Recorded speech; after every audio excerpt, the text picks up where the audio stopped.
Okay, so right at the start,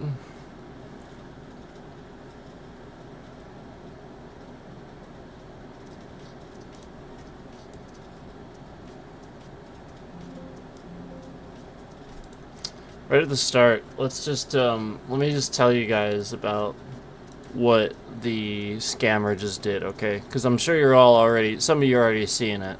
So if you guys know, I talked about Andy James on the last stream, or the stream before that, and no sooner like than couple hours after that, or right around the time probably, the scammer went and mass spammed some comments and likes on those comments. And they're just laugh emojis from spam channels, and one of them leaks personal private information of the person who's incarcerated. So that is not okay. And that is what they did on my comment where I said they're removing likes. Well, a bunch of people liked it, but it was his likes. It was that scammer's likes.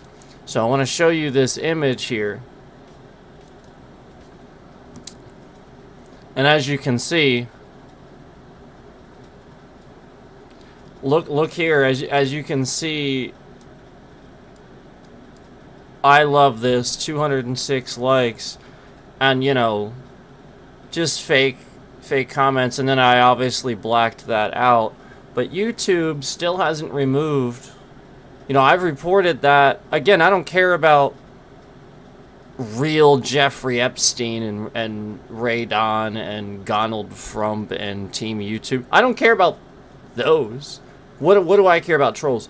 I care about the personal private information of that last one, where they're obviously trying to dox the person that they're trying to dox in my chat and cause a problem for my information. And, you know, again, obviously we know who's doing this. We've talked about this, okay?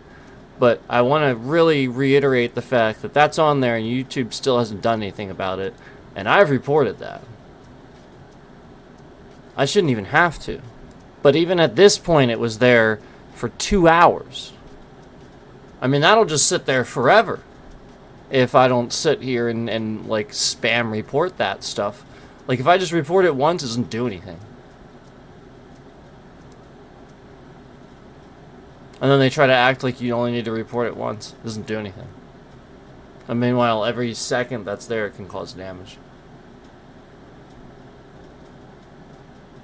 And they're just trying to mess up the fact that I'm trying to leave a nice comment.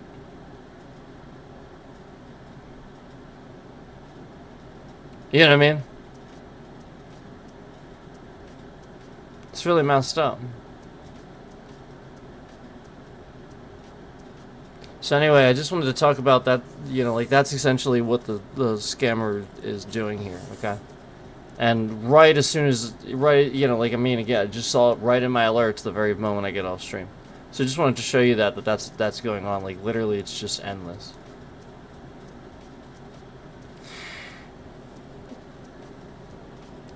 So I'm glad you're letting me know. Thanks for letting me know.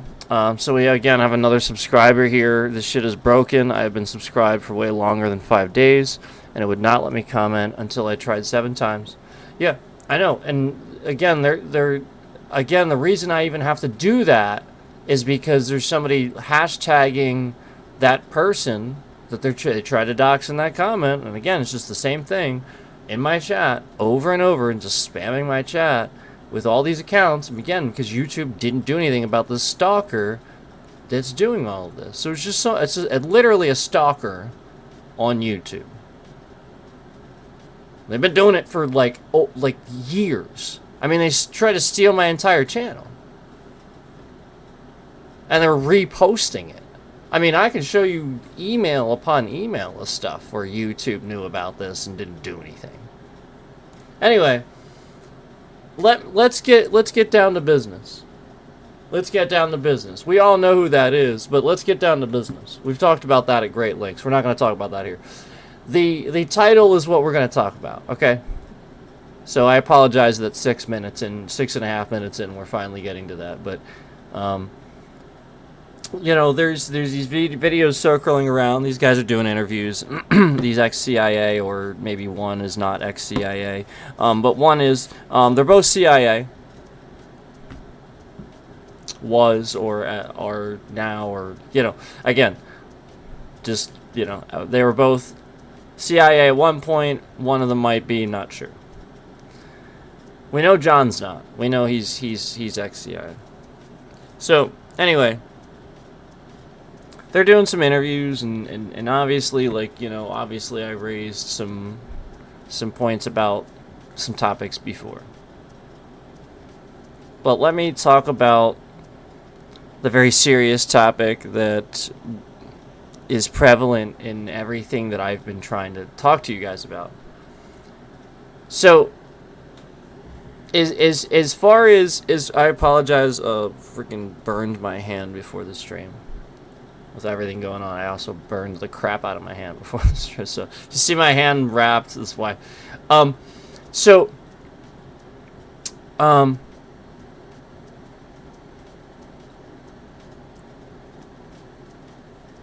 I want to talk a little bit about what I think is happening, where somebody becomes this CIA person that doesn't understand the logic of backing up the people before a government. Because again, that's completely illogical, rational. You always pick people, you always pick family, you always pick the next generation. The idea of the government doesn't exist without the people. It is for the people, by the people, for the people. So again, you don't serve a piece of paper, you don't serve the concept of a piece of paper. That has to mean something. It only means something with people. We've talked about this before. So then why is it that this is debated, you know, between two seemingly very intelligent people that have worked, you know, with the CIA? I think it's because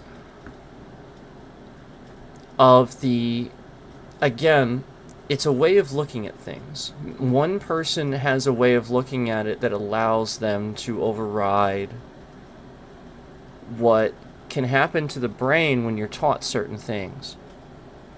One does not. And the thing that's happening with the one that cannot do this is they don't trust anything except a piece of paper anymore. The piece of paper doesn't lie to them. You know, it doesn't manipulate them. It doesn't. Basically, the things they're taught. All right, so like for example, if you read in a headline, first let me state this. If you read in a title of a YouTube video, if someone says this to you, they're a liar trying to control you. If someone says this to you, they're a liar trying to control you. First of all, if you read that in the title of a YouTube video, I really want to reassure you and remind you, it's not necessarily Andrew saying that. That is that YouTuber saying that. I want to remind you of that. Secondly, now watch the video, okay? If you're wondering about that, make sure that it's not the YouTuber saying that, okay? Secondly, that is so subjective, and that actually could be the very problem, where that's not the case. And all he's going to go into is a technique that you could use to do that. But it doesn't mean that in regular speech, somebody can't just use this and mean it. And be trustworthy, and be a friend, and be a good person. So what's unfortunate about that is this Andrew fellow probably doesn't trust anybody anymore. And doesn't actually understand how to respect and trust somebody. Because again, if that were the case, that wouldn't be a question. That wouldn't be a title where you would say, if you say this to someone, they're a liar.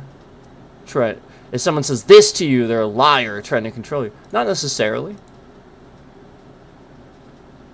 That's very clickbait. No, again, that's very clickbait. Not necessarily. And unfortunately,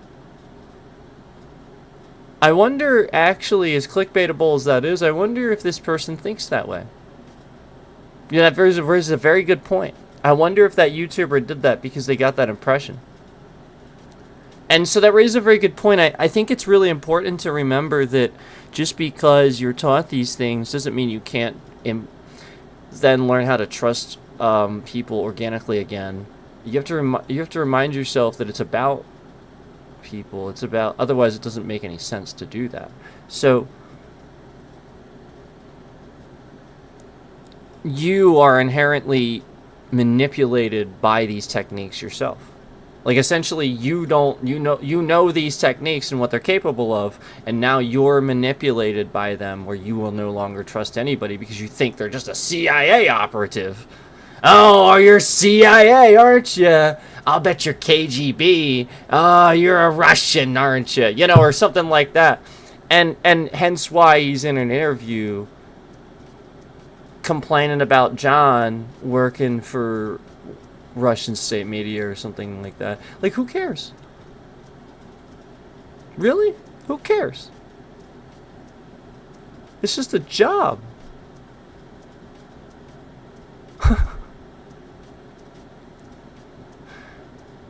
And then, you know, like, he's still making his statements where he's saying, yeah, flat out, I'm still gonna.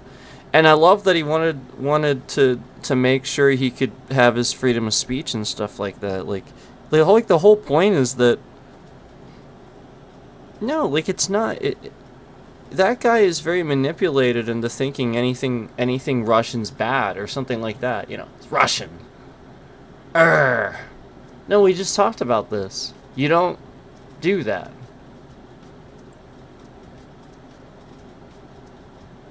You know what? I happen to think that Putin may have made different decisions had Donald Trump not. You know what I mean? Like, I truthfully believe that. I truthfully believe that a lot of the decisions that he had to make had to do with impossible sanctions and, again, you know, obviously the man makes poor decisions and bankrupts his own country and messes things up. Obviously, you don't want to help him. But at the same time, you know, would there have been an alternate solution instead of the Ukraine war? I don't know. I happen to think that Trump may have very well had a lot to do with the escalation of things like that. Just having somebody like that as our president. Anyway, so this is why I wanted to talk about this, because I think it's not just them. I think it's a lot of people, and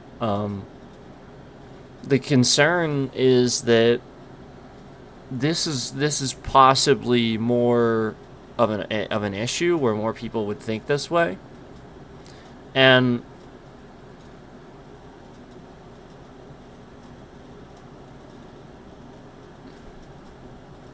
the dangerous side of that is if there's enough people in the government that act like that, they're not out for your interest.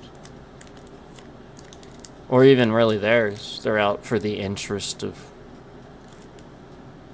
a set of rules. A piece of paper. But what is it for? You use this to establish order for the people, for the future, for your You know, people have kids and grandkids for the next generation. You know, the whole point is for them to be able to grow up and have that. So you protect it. You know, you don't implicitly give some sort of strange, obscure sense of purpose to an inanimate object. You know, again, the Bill of Rights, the Constitution, is an inanimate object. It's not a person. It's a thing. It's not even really a thing that you can. I mean, it's literally a way of governing people. You know, like, again, it exists so that we don't have chaos. This is why government exists. You know, again, if you took it all away, eventually it would naturally just happen all over again. You'd be like, we need a guy to do this. We need a guy to do this. And you just start governing all over again. You would just resist the concept of calling it a government because that's what you got rid of. And then thus you create a new system of control that just tricks people when really it's just a government. Just getting rid of a word. This is why, like, things like being afraid of a word called socialism and stuff like that happen.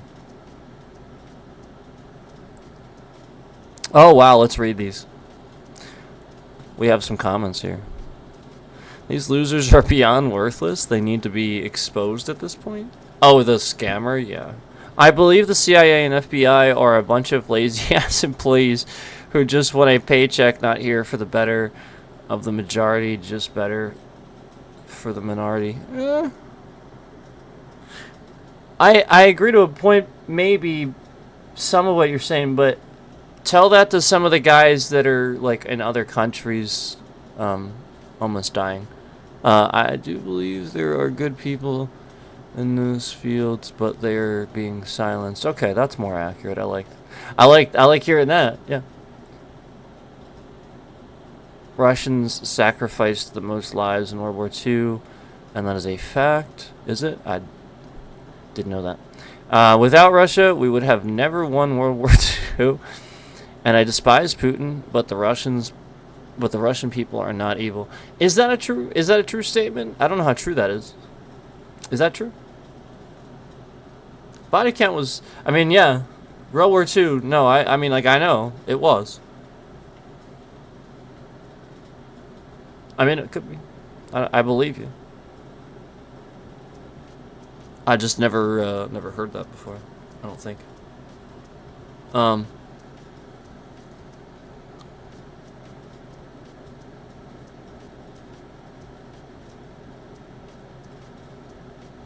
You have to understand that regardless of what you're saying about Russia, and again, if you're talking about World War II, it wouldn't have been Russia. But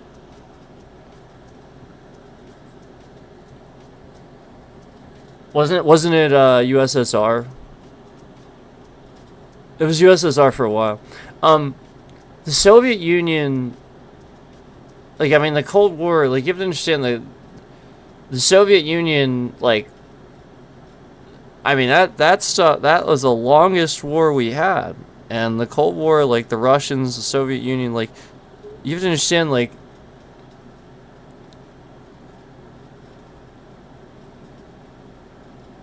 that is our longest. They are our longest enemies, they are not our allies, they've always been our enemies. So understand the thought. I understand the thought that Andrew has where, like, he's like, why would you do that? But you have to understand that it's not implicitly Russians. Think about it like this. We've talked about this type of concept before. Russians are only allotted to what they're allotted to. You know, like, they only have, I mean, they probably, we've talked about how they have great education. They're clearly very smart people. But they're still going to be lied to by Putin, who rigs his own elections. He's been president since, you know, like, we just talked about, maybe I should look this up. I've known he's been president at least since the original George Bush. But like, the point is, he rigs his own elections, and he's been president since forever. I mean, come on. Yeah, you got to recognize at a certain point there's something going on there. You know? Like, I mean, obviously that's not right. Assassinates the competition, that sort of thing.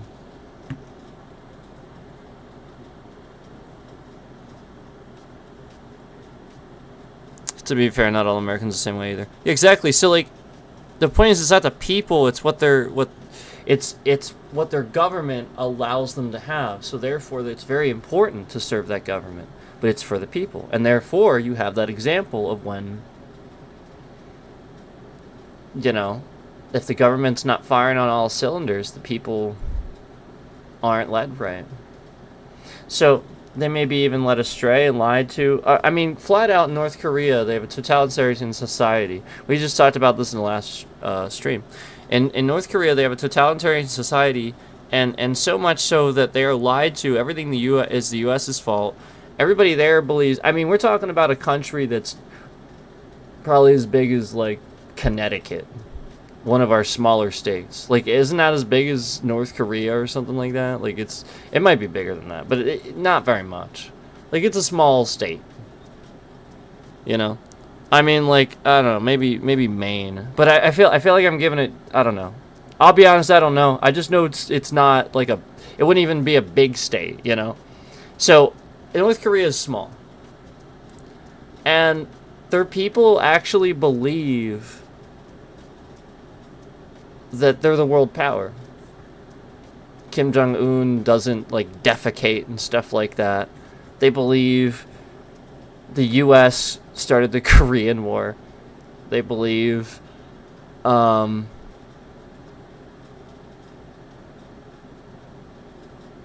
like people in the U.S., like Americans, are just like rage-filled demons and stuff. Like, they're taught this.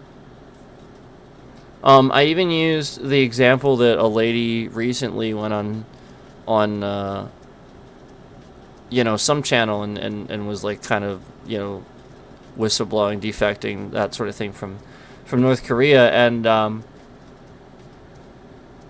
you know, she used the example that in their textbooks when they were kids. This is what they're taught when they're like in elementary school and stuff. Like, their math problems look like this. Basically, if you have 5 American bastards and you remove 3 American bastards, how many American bastards do you have left? They're taught this at elementary level. God, like, of course they're gonna hate them. It's ingrained. And you really think the government, no, it's for the people, so that way they know, that way they're not lied to, controlled, manipulated. The same way unfortunately this person has been with the techniques they're taught. I don't necessarily think it's a conspiracy. I just think that they know that can be useful. That's all. It's just a tool, and you can't blame them for that. That's what it does. I don't, but, you know, you have to also understand that now that person probably should a little bit self-reflect and understand where, you know, John is coming from. Where, he even wanted to represent his rights and stuff as an American. That is so respectable. Like, that's the whole point. He wanted to do it right. You know, he's American. He's just getting a paycheck from the Russians, you know, or like Russian-based, you know, business, so to speak, you know. So, I mean, like, who cares? Who cares? You know, as long as he's maintaining that freedom of speech where he's not controlled, well, then great. That could help things. I think that could help things. And I think resisting stuff like that actually is wrong. You know, it's like pretending like hiding a torture program would be a good idea. No, of course not. You think it's a good idea, and you think it sounds like a good idea, and it's sold to you as a good idea because the point is that they want to convince you of this because it's useful at the time. You know, oh, it's enemies. You know, but the whole point is, no, the wrong guy is in charge. They will misuse it. And it evolves, it gets worse. They find new methods. You don't allow it to evolve. You move past things like that. You understand it's just wrong. Because who knows, maybe that is the evolved method. social media and online platforms instead of directly, so that way they don't have to do it directly. Who knows? You know?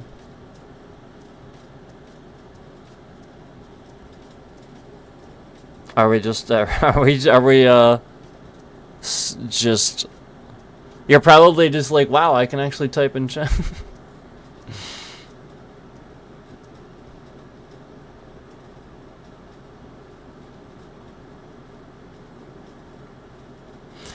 Yeah, and I like what you said. All right, so I'm also gonna say this. Andrew, also, this guy, again, and I have nothing against him or anything. I just he has a very skewed view of the world. He really thinks, he's under the impression that racism doesn't exist anymore. And I truthfully believe that he thinks this way because he's a biracial man that looks white. So everybody loves him implicitly. He also thinks he's average attractiveness. Do you realize that guy thinks that? No, that guy's really attractive. He just, like, they must have convinced him of this or something, so he dumbed himself. Like, all it takes is understanding certain features and things like that. No, he's not average. Average attractiveness is actually John. Because, like, again, it's more about taking care of yourself. It's about that, the appearance of taking care. John, unfortunately for John, he's been bald for a while. He wears glasses. John's more the average attract. He's probably laugh at that because it's true. Now, when he was younger, that's not the case. He was a little bit above that, but he was more of the average attractiveness. Andrew, no, he's a good-looking dude, and he doesn't even know it. So, like, that's my point. It seems a little weird. It's almost programmed. And then, no lie, I actually saw he cut his hair recently. I think he might be getting it. Because, yeah, when he had the long hair, yeah, right, that's a little bit... Because it's sort of awkward for him. You know, like, sticks way out and stuff like that. It just clearly doesn't... it's huge. Like, it's nice, but it takes a lot of maintenance. And it's... you know, like, if he had it out, it would actually look really nice. But it would just take so much maintenance, I'm sure. So, the short hair, like, again, it's about taking care of yourself. It's the appearance of that. And the fact that he just never learned this or never understood that, as somebody that's that intelligent, I have to wonder if that was a technique, if he was misled. You know, you just wonder, that's all. But I don't know. And I don't think it's necessarily a conspiracy where it's like the agency, you know. Like, it's just one person that taught him wrong, you know, that you know, something like that. You never know.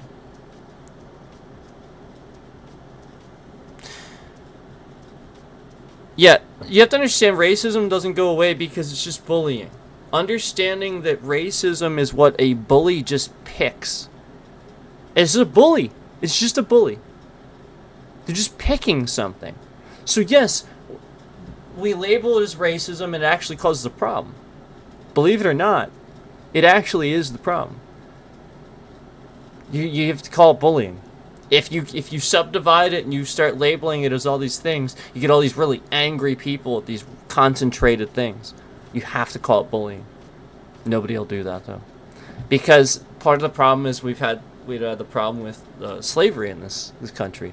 So if you call it that, it feels like to a certain group of people that you're demeaning what they have tried to shine a light on. And there is a problem still with racism. But again, the longer you continue to do that, the longer the problem exists.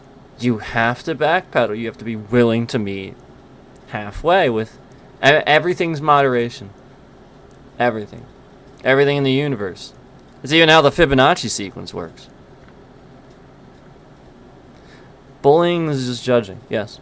So again, anything, and that's how it starts. That is literally racism. They're just picking something. Like, what the hell about the color of somebody's skin has anything to do with anything whatsoever?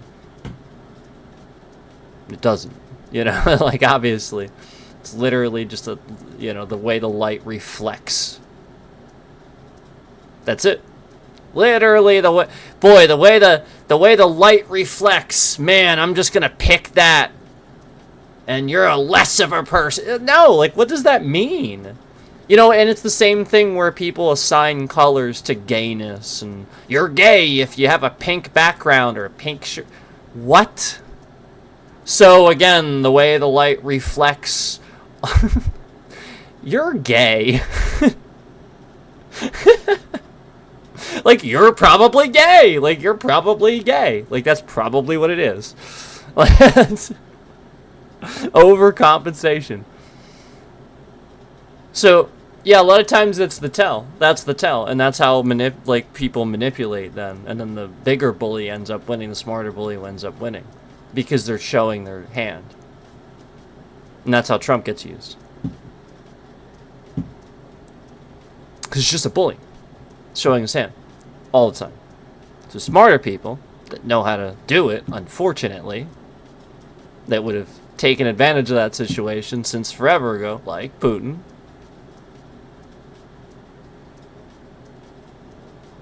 You respect gay people? They are the most honest and respectful. Yeah, I feel like... I actually feel the same way a lot of times. Like, I just feel like in society they have had a lot to prove. So all you're going to get out of them, you know, is them trying to be honest. Yeah, I actually agree with that. Because that makes sense to me. For the most part. There's always people with problems. But I think, like, in the public, you know, like, just as a generalization. But you can also chalk that up to, again, statistics and numbers. Are there less gay than straight?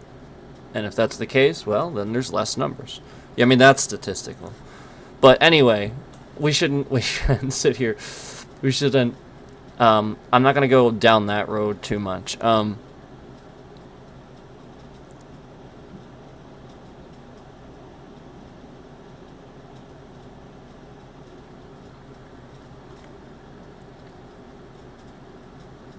I just think that there's a really, really intelligent way, a general, responsible way to look at things. And then you can have your own bias about it, too. And I think, I'll be honest, I think John gets that. I think he's actually really smart. Sat here and, you know, like, I listen to interviews and stuff like that.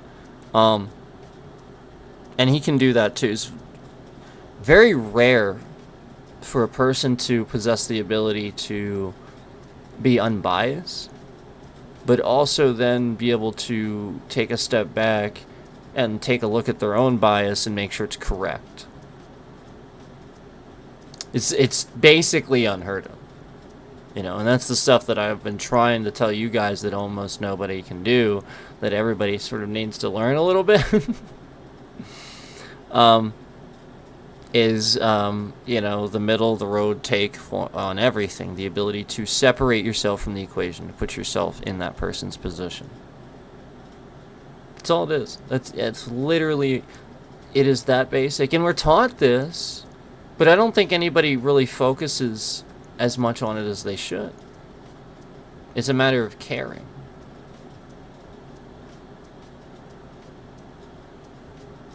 So, let me talk about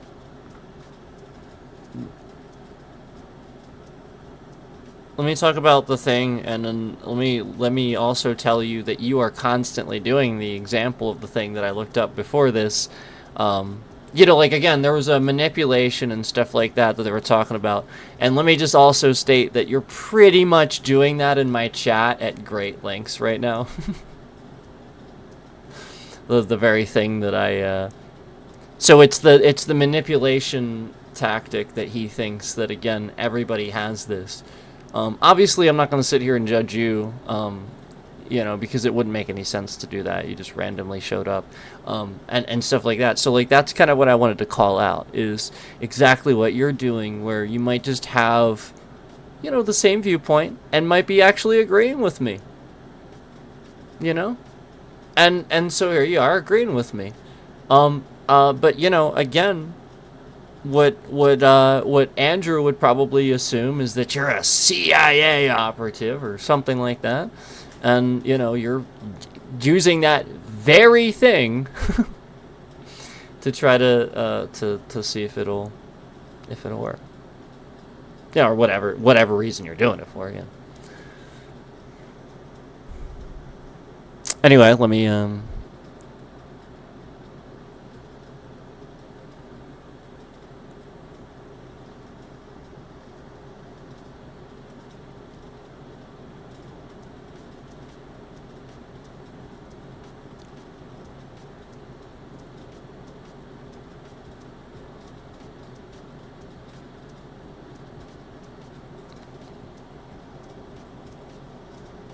yeah. I like the statement. I think we are only smart because we define what intelligence is. I like that because again, academics is everything. If you have mathematics and you have, again, ways of recording things, that's yeah, exactly. Exactly. That's progress, that's technology, that's advancement. Um Yes, exactly. As far as we know, there's no other intelligent species, period, that can do that. Um, Now, like obviously, obviously, I think that's actually a good point. It's interesting. They say that dolphins and pigs, I think, are like supposedly like really smart. But what you have to understand is, an animal, an aquatic animal,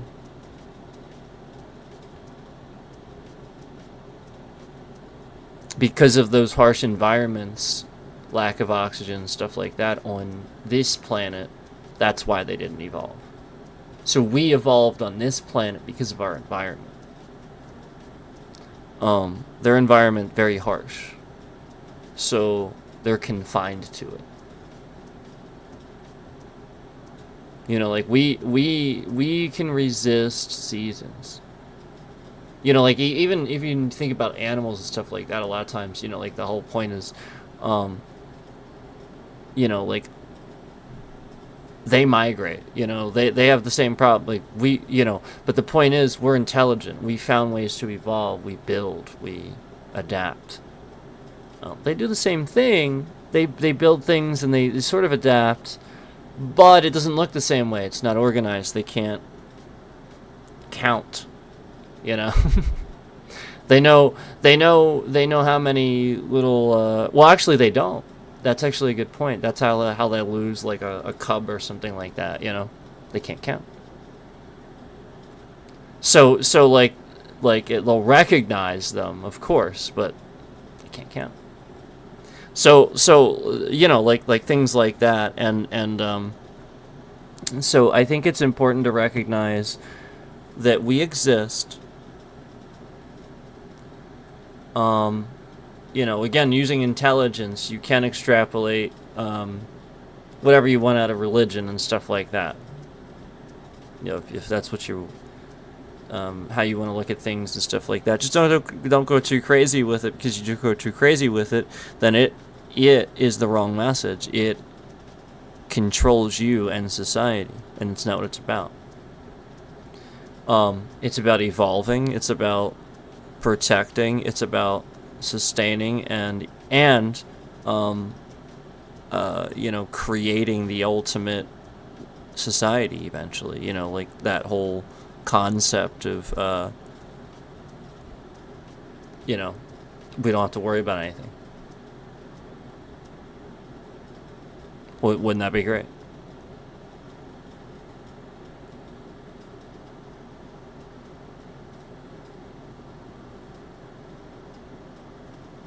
But not theirs?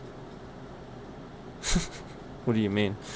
I'm not sure who you mean.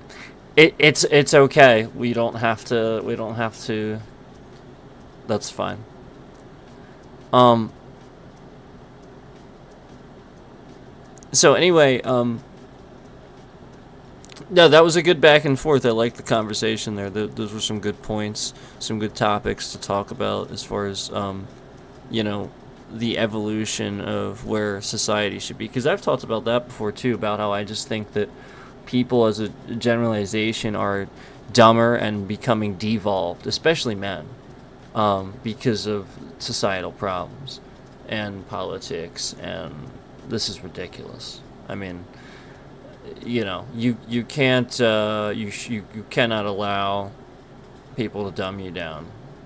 You know, the whole point of question everything is to question your own, you know, I mean, be smart, learn stuff, you know.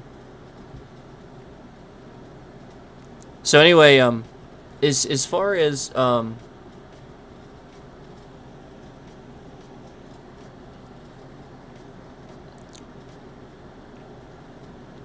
these guys are concerned,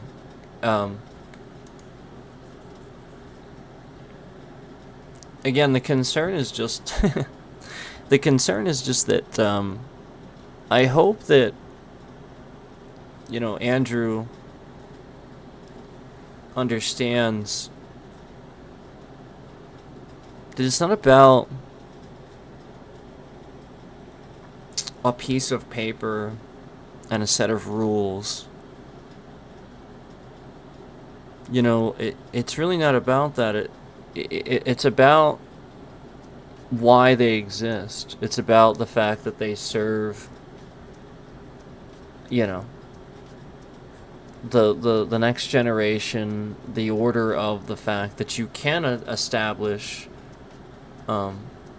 evolution to a point of making sure that somebody else doesn't take it from you. You know, like, there's crazy people out there, and at any time, any given time, you know, they could take. That's what it's for. It's for that.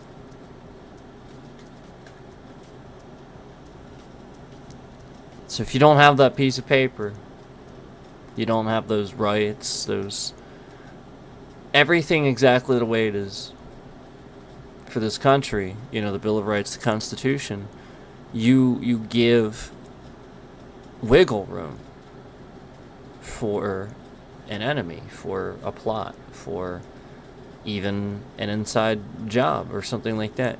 If he doesn't come from the people, too, you know, like again, if you give too much of that power then to the president too, that's one person now. So remember now that will then end up causing this thing where you are misled to believe to only feed that machine, only feed that piece of paper, and it's a manipulation to override your memory and what you should be taught. That again, it's for your kids, for your wife, your person you care about, the person anybody cares about, like people. It's for that. It's to protect the innocent ones, the ones going to school, the ones minding their own business at an amusement park, having fun, enjoying life because they can, because they should be able to.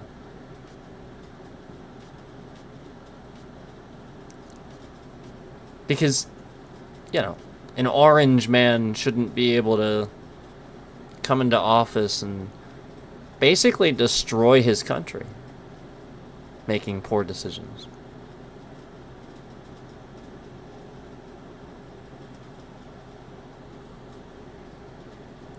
It's really, really important. It's really important. And it's really unfortunate that this guy is misled to... Man, he has no idea he's a good-looking dude. That sucks.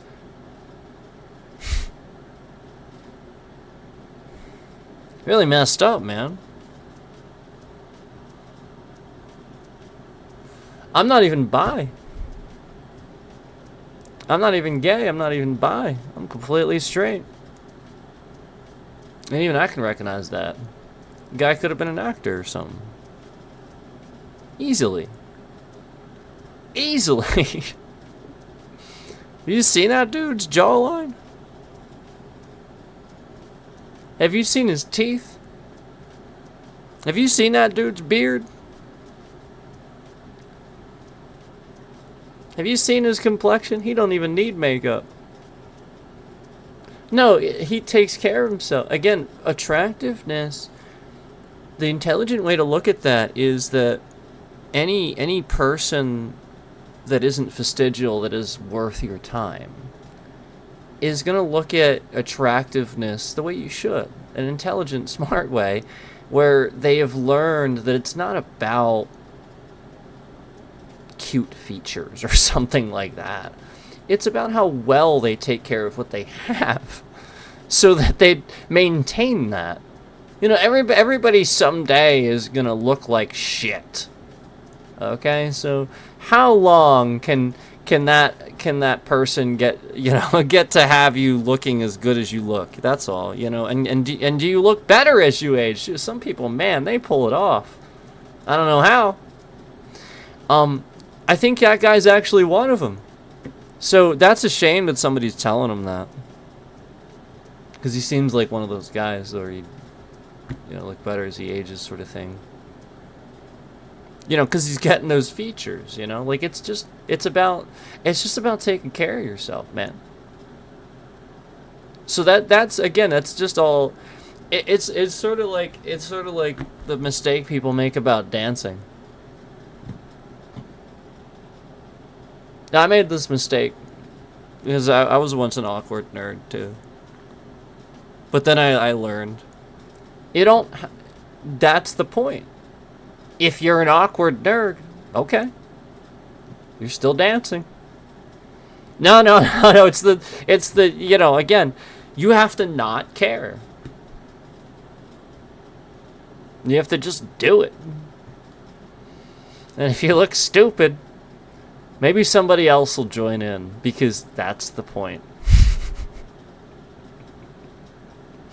It's about being fun. It's about getting people to join in. It's about, hey, and maybe if people join in, maybe the dance will stick, and we'll have a name for it, and it'll be ridiculous.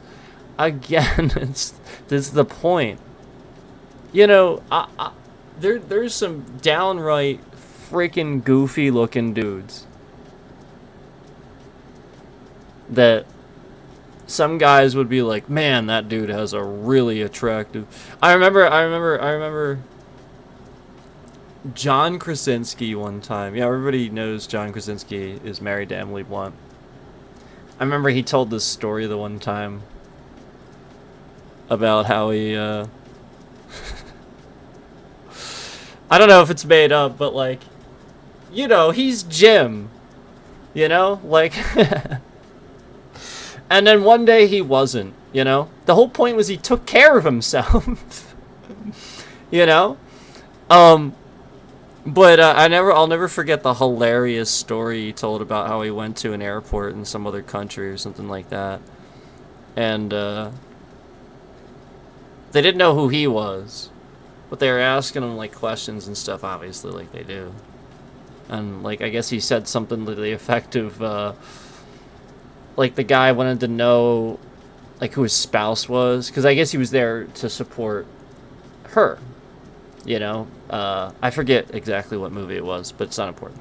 And you know, he told him who his spouse was, and I never forget. He tells it way better, but like the guy responds with, "Who?" You know, like your wife is who? You know, it's like he didn't believe it, you know. So the fact of the matter is that dude really is not a bad looking dude, obviously. Obviously, we all know that. Obviously. And he knew that too. But he's making fun of it. He's making fun of him, fun of that like he's having fun with it. Like that's the point. Like, it's not about that. It's not about trying. It's just about doing. So, again, just take care of yourself.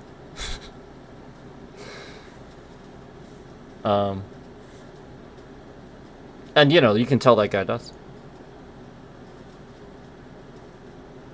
So, you know, like, it's always the signs of stress and the, you know, the, unkemptness. Hence profiling. Hence why it should be really kind of messed up to profile. Because, you know, just because somebody doesn't have, you know, as much as somebody else, you know, or something like that, you know, maybe, you know, like, you get what I'm saying? Anyway.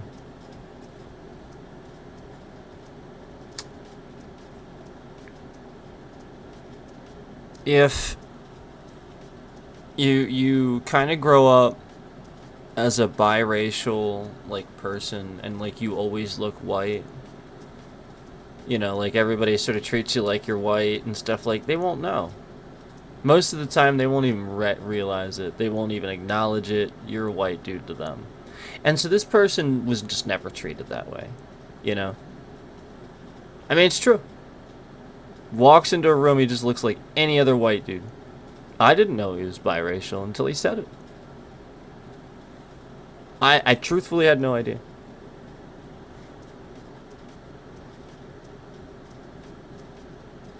I didn't know. I didn't think about it like that. I was just watching. It wasn't obvious. So the racism, again, is obviousness. Instead of it being looked at as a good, positive feature, a bully is using it for negative. It's that basic, man. It's schoolyard stuff. Where it should be a compliment that somebody's skin is, you know, because that stands out. You know, it stands out. It's like, oh wow, you have such nice, bright, vibrant skin, or such, you know, like it really goes well, you know, with this and this, you know, like, or whatever, you know, like whatever it is, you know. But instead, you know, it's gonna come out the other way, you know, when a bully gets a hear of that, you know, they're gonna be like, really? Is that so? So, it's about the obviousness of it, what stands out. And then those, again, the enemies always use what stands out just because it's there. They can see it. It's easy. Everybody else sees it. You know this. So racism, again, is bullying. So it does exist. But the problem is right there, calling it racism. Treating people this way. I'll never forget the time where I think it was Denzel Washington had like an interview, or was really quick, like somebody was like holding him up a mic or something like that, trying to ask him about something. I don't remember specifically what the question was, but I wish I could. But like the point was, it was a very obvious question you'd ask a, like, man, I wish I could remember. It wasn't a normal question. It was a question related because, like, he's black. Like, it had something to do with that. And he had to ask a question that had something to do with the fact that he's black. He couldn't just ask him a normal question. And I'm pretty sure Denzel gave it to him. But he wasn't rude. He gave it to him. He gave it to him. He was classy about it. It was great. I think it's ridiculous that anybody would think that racism doesn't exist. Again, it exists, but it's bullying. It's just an obvious thing that people pick, and they do it subconsciously. Again, why did that interviewer have to ask him about this? You couldn't ask him a normal fucking question. You had to ask him that question. No.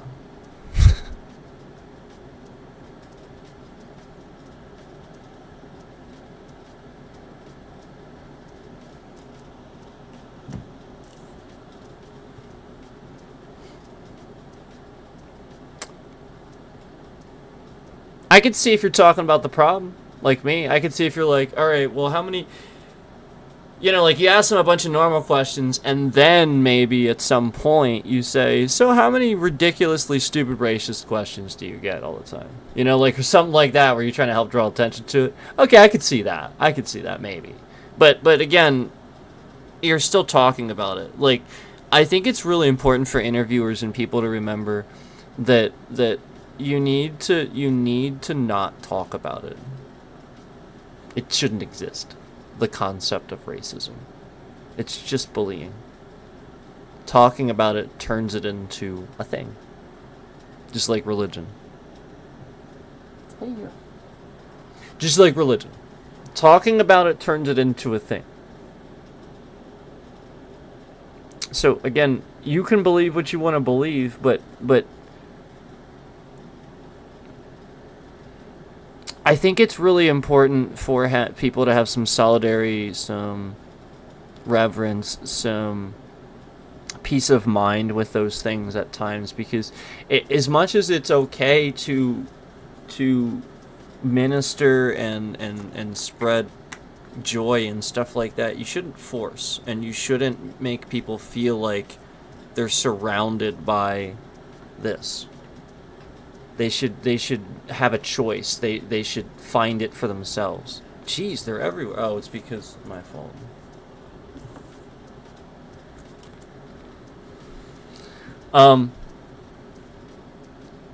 So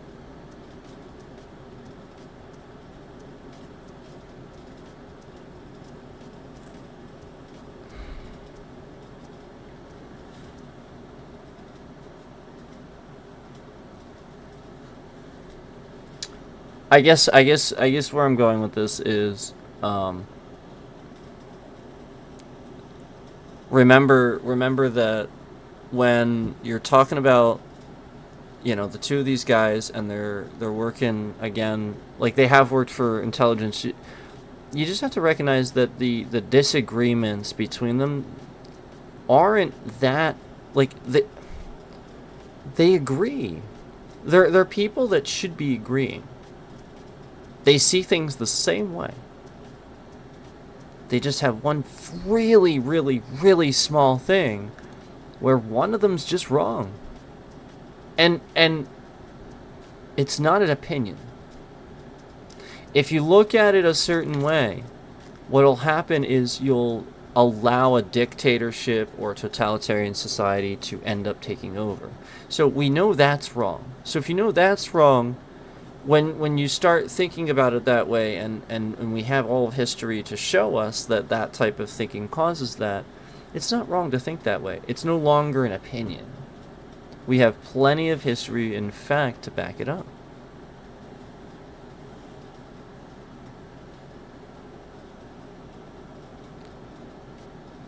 So,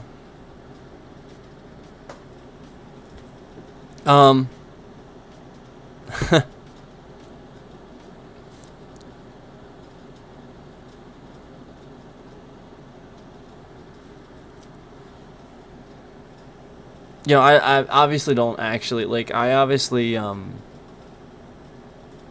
I think both these guys are really smart. Like, they're obviously really smart. Obviously. And I also think that, that's part of the problem, where, like, it's just constant thinking. And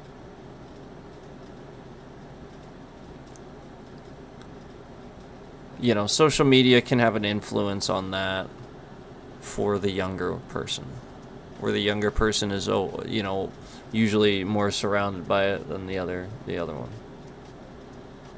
So I will say that I feel like even if that person isn't taking part, they're probably still in some way having to interact with that medium. So I will say I think it's possible that that's a catalyst that doesn't help. Where, like, if you wonder how it's even happening, like, it's not, it's definitely not an internal problem. That could be the catalyst there. where there's no way that you can get away from, there's just certain sectors you're never going to get away from being able to have to, do that at some point, use that at some point. Yeah, it's a tool, and everybody uses it, so when everybody uses it, it's a tool, and everybody's on there, I mean, yeah.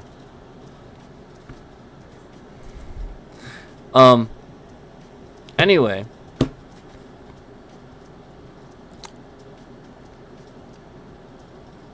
the main thing I wanted to draw attention to with what I was just saying, they don't disagree, really. There's a very small, minute detail where, again, I've pointed this out, where, again, it's a way of thinking. It's a way of looking at things. And if all of a sudden you remove the concept where one of them thinks, well, we should do all of this, and we're doing all of this for an inanimate object, something you can't even touch, that's not even, it's for that. It's for the principles. If you remove that, if you actually correct it, and it's actually a pretty small detail where it's reminding yourself that, well, yes, but the reason you do that is because that is for the people. That exists why it does, so that way your kids can grow up, their kids can grow up, other people's kids can grow up. There's a generation, there's a next period. And it's to proceed in evolution. It's to make sure that some idiot somewhere doesn't destroy the world. Like, that's what you have to understand. So, removing the very small concept where you stop your logic at it being for a piece of paper and an inanimate object, that's a brick wall. That's half the concept. You've gotten halfway there. Now understand that helps the next thing. It's for the next generation. It's for, everything I just said. The people, people. And the animals and the earth, to protect the earth. Again, our government does those things. Democracy does those things. We try not to pollute. We try, the whole point is we do those things. See ya. So, just remember that we have examples of entire civilizations vanishing, not existing anymore, because they got it wrong.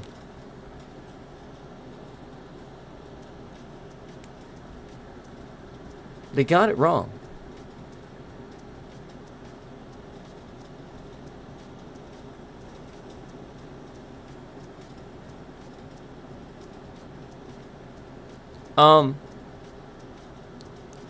So anyway, as far as what you want to individually believe about religion and stuff like that, as long as, again, you're not forcing that on other people, I think that's the most important thing. I think that's just the most important thing. Having them educated on it. I think giving people a decent education on several religions, primary religions, wouldn't be actually a bad idea.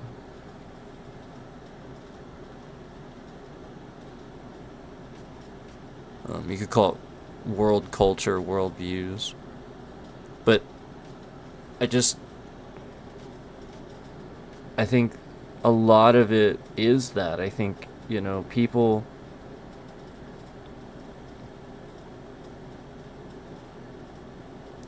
are inherently attached to, when they grow up, inherently attached to whatever religion teaches them. Because that's the most prominent thing in their country, usually. This is why wars always happened and stuff, and it's very clearly the thing that's shouldn't be happening, like very clearly. So what is doing that? What's getting the message wrong? People that individualize it too much. You take a concept and you go, we should do it this way, and you force everybody to do it different than how they've done it. You shouldn't do that. Don't do that.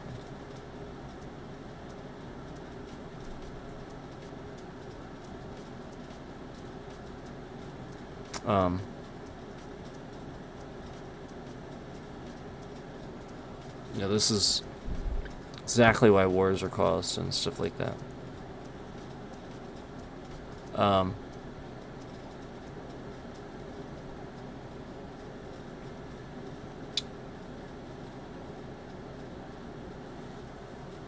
Science, in school and stuff like that, if you want my honest opinion, why can't you teach people in school?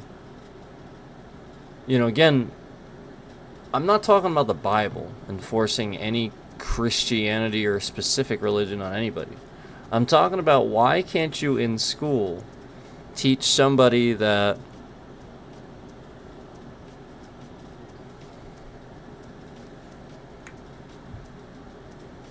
a scientist would actually support this too, I think.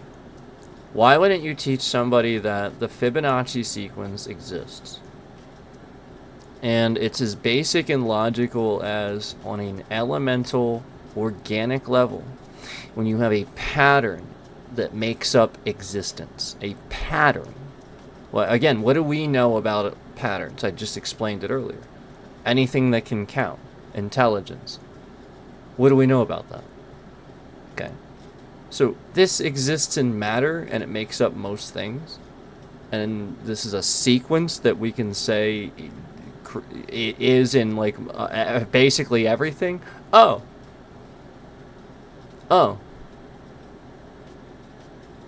So if you explain it like that, and you explain that really would be... Explain the mathematical equation.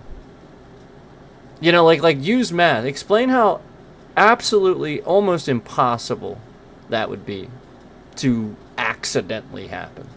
And again, there you go. That's a real possibility. That's a real scientific... But give them the tools to do it. Because you're not doing anything otherwise. You're just teaching them this stupid story you've always taught them. Again, if you give them the tools, maybe someone figures this out instead of just hearing dumb stories controlled by history. We always figure out new truths and stuff like that. But again, you're not doing it right if you're not doing that. And so my opinion, that would be the proper education, where you're just teaching people, well, logic shows us this. And so that actually kind of makes sense, but then, at the same time, think about the concept of time on a celestial scale, where the way time works. Now, again, I think some modern theories are proving this wrong, so that's good. That's what we want. But the way that we used to be taught is essentially like time on a celestial level. You think about it in concepts like this. The bigger it is, the more time it has. And so like a star, you think about that like actually more of like an explosion, because it actually has a life cycle. A star has a life cycle. Our star will not be a star in 2 billion years or something like that. And so you have to understand that it's just an explosion that takes a long time to happen. So when you explain the Fibonacci sequence and you explain the fact that it takes a really long time for this shit to happen, well, then I could probably then there's another way. Then I could sit here and dangle this in my head for a while and be like, well, then you could just rationalize that it possibly did just really after all this time. Again, it takes a really long time. And how long ago did the Big Bang supposedly happen? Okay. Yeah, and there's no other planets, like in the other planets that might have life. They're so far out there, we can't even... Yeah, maybe. But then you start going even further. Then you go, well, all right, let's give them the tools to be able to deduce these things and say, well, but we also can say that we've never traveled outside our solar system, and we can also say that anytime we've ever even tried to send a message or a signal, weird stuff happens, and we can sort of kind of actually almost confirm that it actually feels, believe it or not, as much as we can take pictures and stuff and see what used to be there, it actually feels like maybe what's beyond our solar system isn't actually what we're seeing. I swear to God, some recent stuff sort of points to that a little bit. So, like, why not give these people the tools to do these things and have these questions instead of just forcing the Bible down their throats? Why not give them logic and reasoning? All while giving, if they want to go pray and they want the Bible and they want to go to church on Sunday, fine, they can do that. Because the point is, then they can pray about that stuff. Then they can talk about it and they can think about it. Why wouldn't you do that? Why do you think everybody's so confused? Nobody's taught anything. You know, people go to school and sit on their cell phones and don't give a shit. They have bad teachers, bad education, and it's getting worse. That's what you got to get control of. The next generation, not the mistakes that already happened. Let that be. Fix what's coming. Because it's devolving, it's getting worse. And like I said, especially with men, where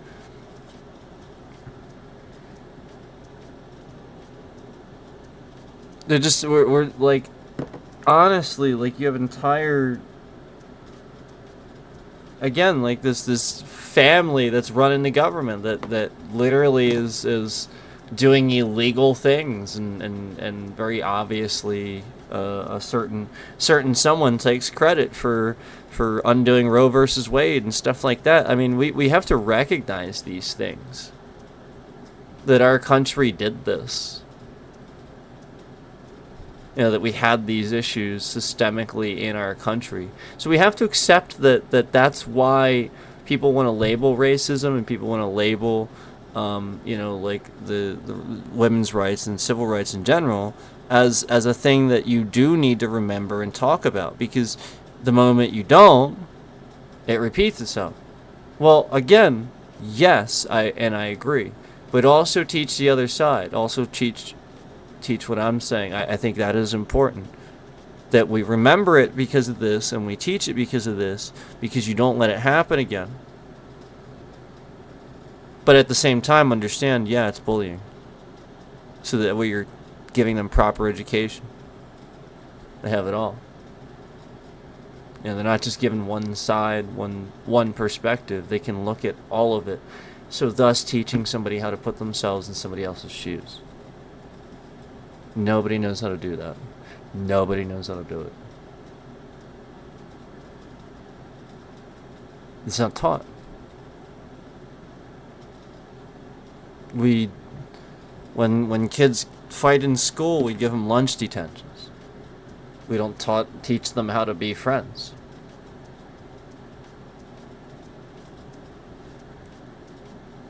I could tell another story, but I'm not going to. About something that happened that, again, would cause young people to not like each other instead of like each other. It's not right. And it boils down to a generation raised by, you know, too extreme. You know, again, you can have one extreme or the other. Having somebody that's too militarist and too warlike and stuff like that, that's bad. That creates dictatorship. Having somebody too, let everything go, and obviously we know what that creates. Just chaos and disorder and stuff like that. So one, a controlled society, full control, and one, chaos and disorder and stuff like that. Not what they're painting the image as. They're painting the image as there's chaos and disorder now. No. That's politics. People are protesting. And then they're being... there's one-off people and groups here and there that are looting and stuff, but that always happens. The media has a responsibility to cover this and talk about it like that, but they're not doing that. They're going to do what gets them ratings.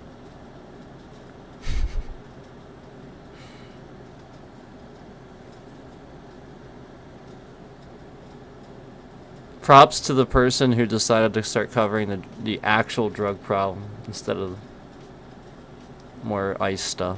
Props to you, because that is a real problem. God deserves like a YouTube award or something for that. I was really raising the stakes of the challenge, man. That was good. Good response. Because that's what the president should be doing. And then that streamer heard my call and went, okay. I shit you not. That's what he did. I literally said, this is a problem. We shouldn't do this. And then he heard, and then like one of the next things that I saw from him, literally just... Good for you. He was filming the real problem that exists right on the streets of our cities. The real drug problem. He was filming like needles on the ground, and it was bad. Good for you. Because that is a real problem the president's not dealing with. That's a drug problem. It ain't this Venezuela thing. No, it's already here, and he's not dealing with it. And then the streamers are raising the stakes to the challenge, and they're covering it. Good for you.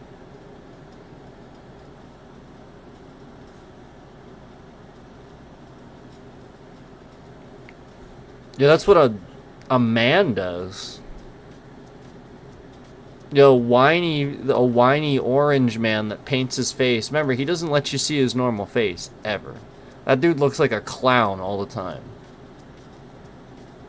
I can't remember the last time I saw his normal face. You have to recognize that's somebody with varicose veins and like purple eyes. Like this guy, he's been old as shit looking forever.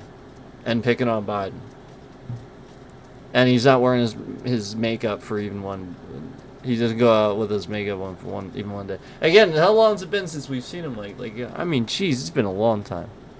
We haven't seen him without makeup. And hair that looks completely fake.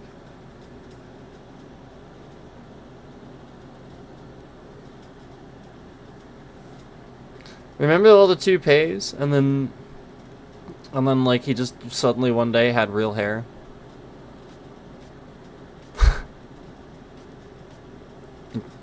Interesting.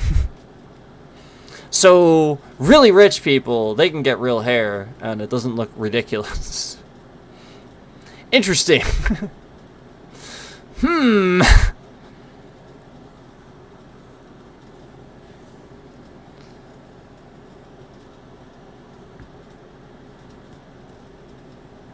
I find it very fascinating.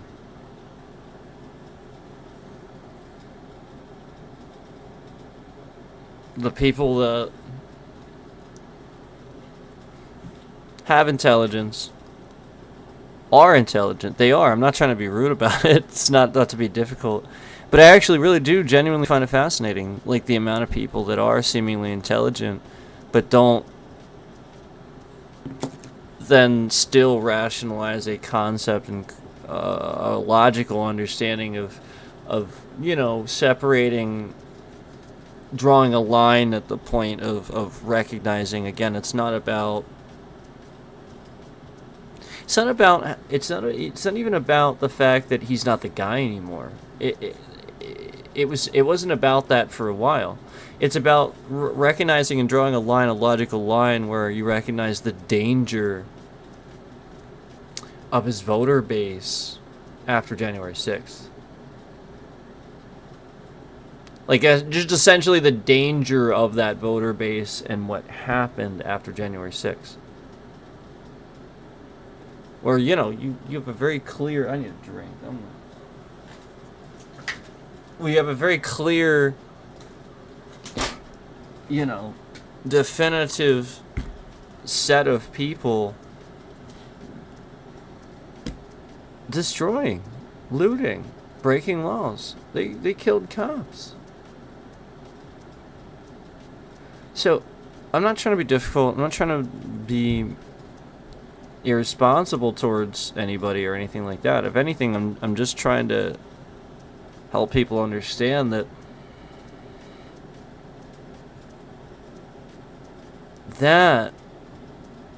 the intelligent, logical line that you draw there is it's not even about Trump at that point. It's about the fact that if you vote for that,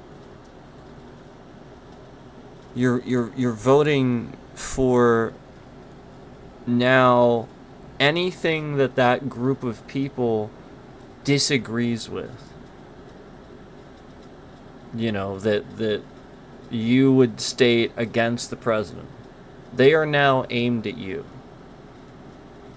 They will now attack you. They will now try to harm you.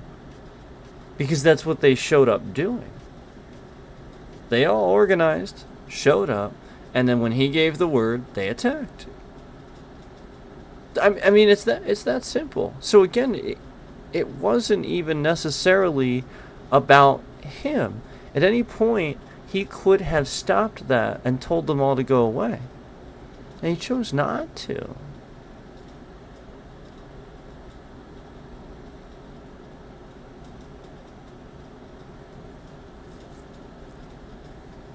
So if there's some sort of weird government conspiracy where they're lying to people, that would be strange.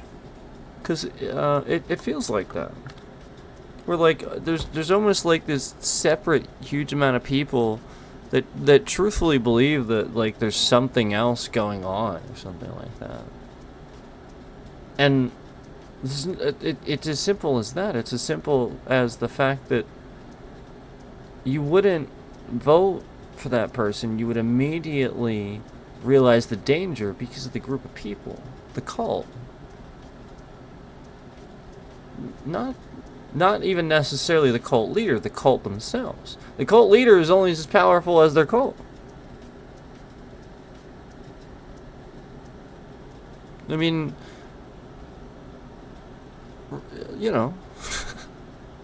that's what I mean. It's pretty pretty basic. I think we can all understand that and respect that. I mean, that made sense, right? That adds up to me.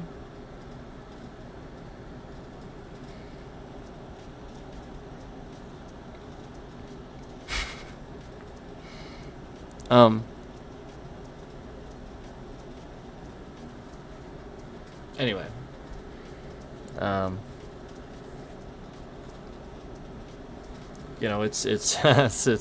It's pretty crazy, everything that's going on. It really is. Just thinking about all of it.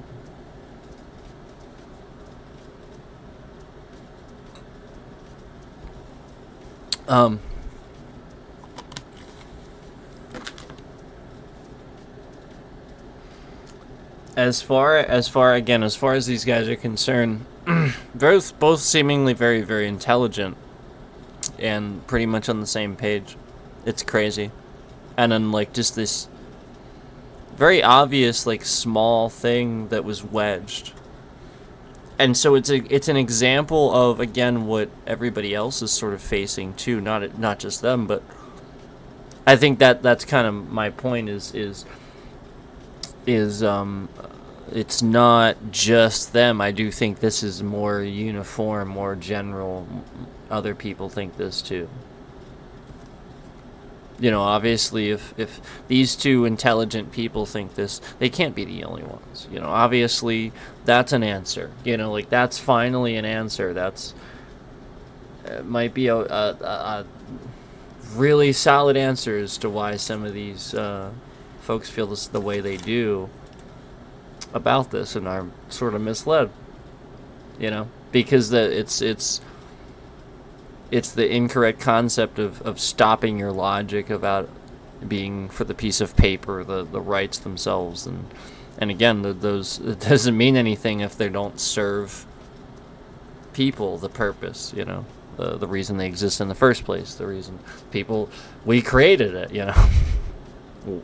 So, you know, you're gonna create something just for the sake of further perpetuation of that thing? No, it's for you. It's for the people.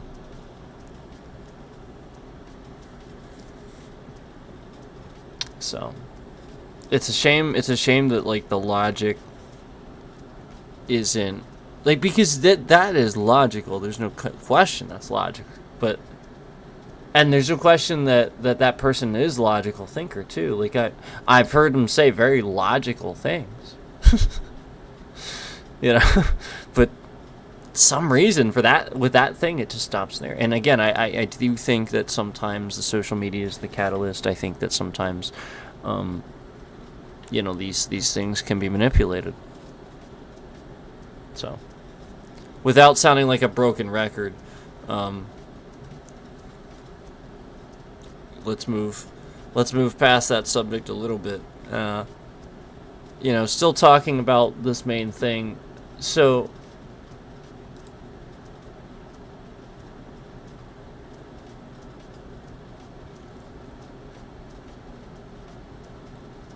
yes. Yes. So I agree, I agree that like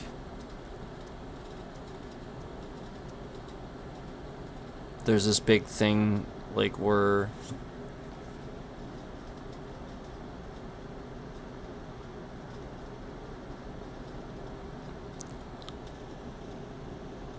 oh man, how do I say this?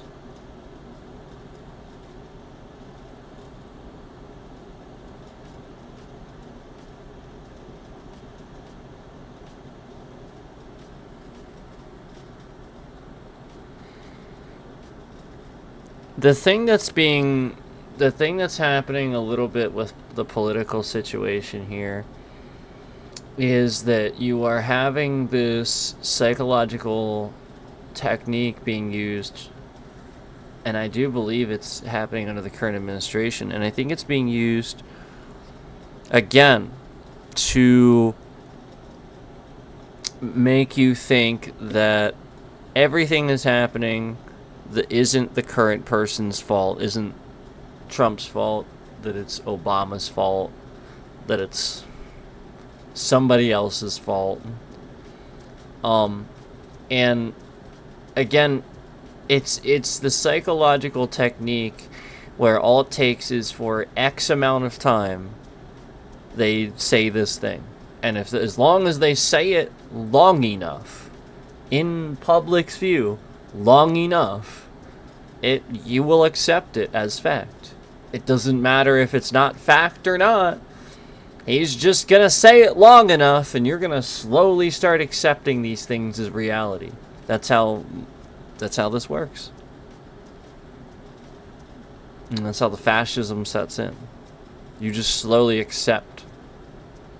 And the danger to that is that logic that person shows has shown possibly being programmed to accept this, unfortunately. Now, again, that's just conspiracy. I don't know that. But I am saying, yeah, that's possible. Sure. So, consider that. And, you'll be used against people. So just consider that the reason for those things, those disagreements, it's probably orchestrated. It's probably manufactured. Especially,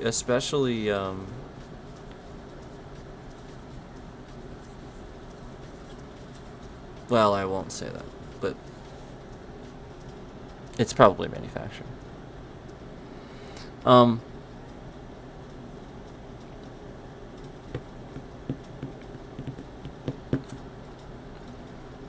Somebody that spends so much time saying the opposite, just things that are wrong, and he can prove it. And it's like people actually believe it. And that's going to cause some real damage. And it is. It is.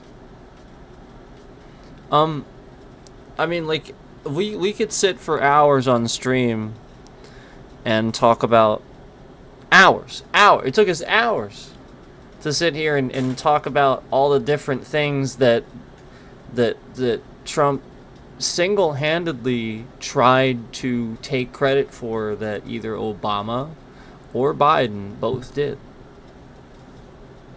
Hours it took us. So again, not only does this confirm Obama and Biden did so many things that it took us hours to get through it, but it also confirmed that Donald Trump single-handedly tried to take credit for all these things. Somebody else did. Much like the ceasefire order that Biden organized that Trump tried to take credit for. Much like that. That was, again, that's just a common recent thing that happened that people might remember. So that's why I mentioned that. But much like that, okay? And he'll just sit here and just lie and just say he did it.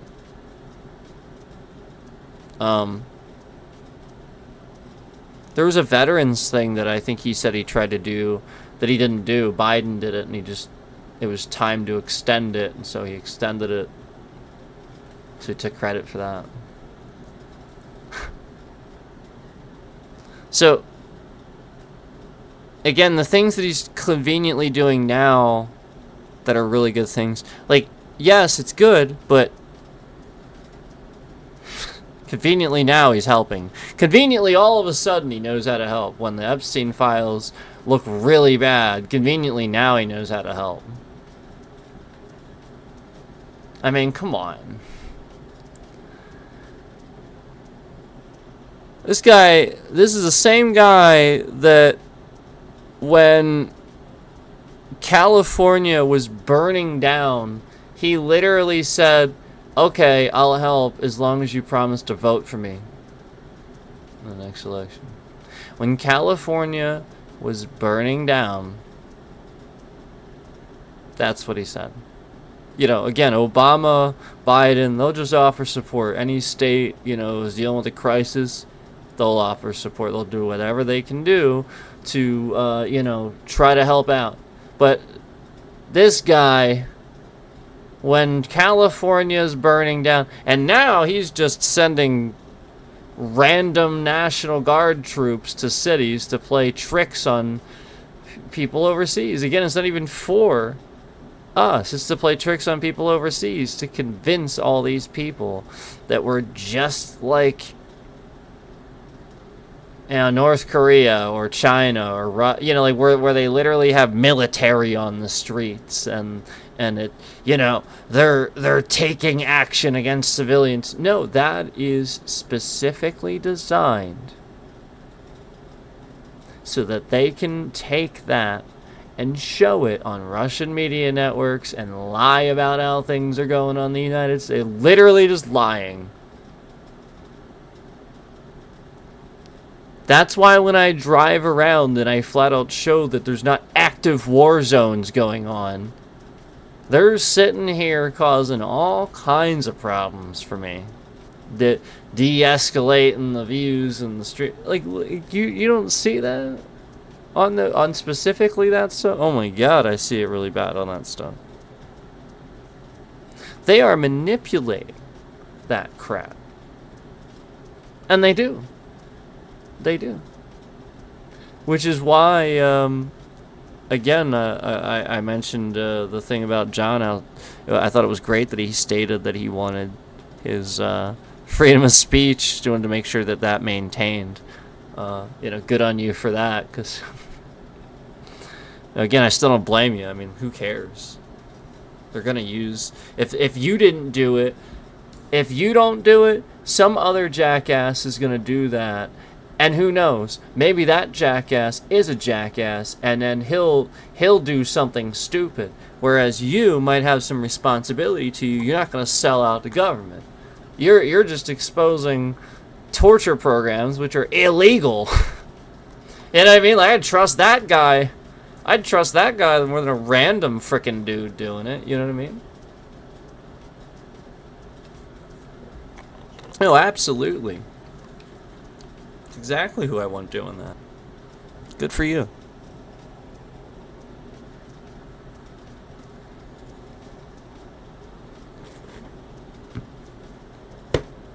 It's just like saying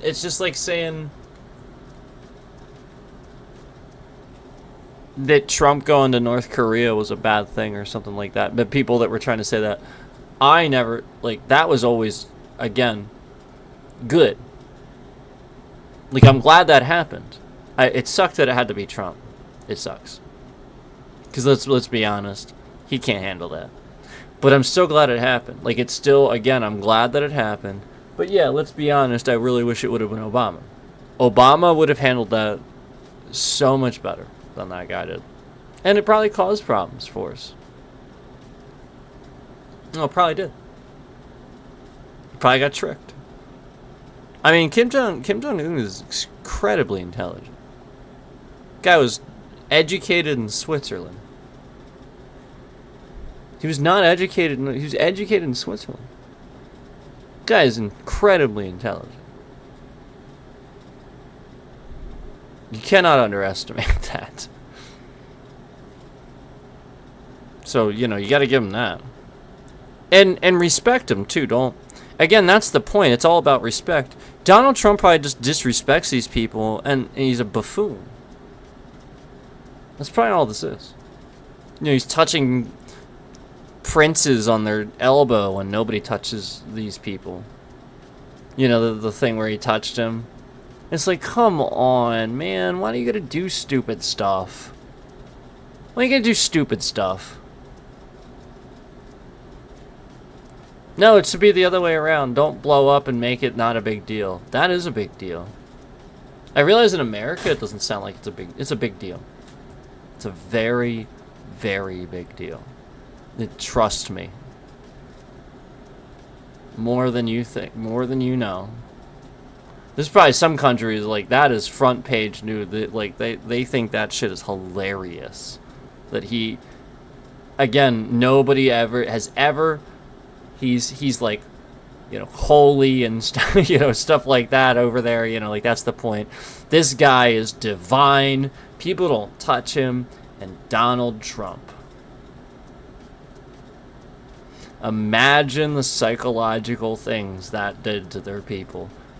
No, they've never seen anybody touch this guy. Again, I've already explained that Kim Jong-un doesn't defecate. They lie to their people about that. So imagine the guy that nobody ever touches. And Donald Trump walks over and touches his elbow. Just like it's nothing. Again, he doesn't think of this. He doesn't appreciate what he's doing. He could possibly think of the numerous scenarios that an intelligent person would go through in their head before doing that. But no. Nope. He just pats him on the elbow. It's like he's a buddy or something. Moron.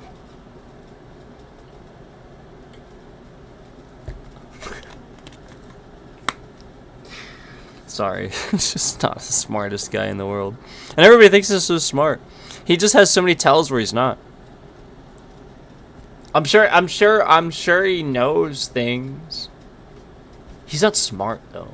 I wouldn't ever consider him smart. I think he's pretty average intelligence. If you want my honest opinion. I think he's pretty seemingly average.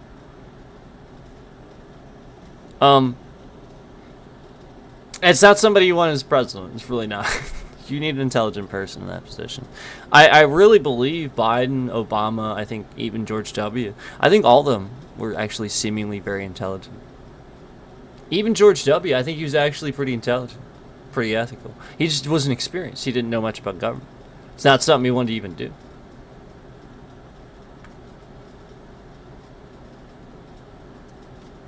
His dad, that's a different story. His dad was I think a lifer. I think. And then George W., because of that, then had that name.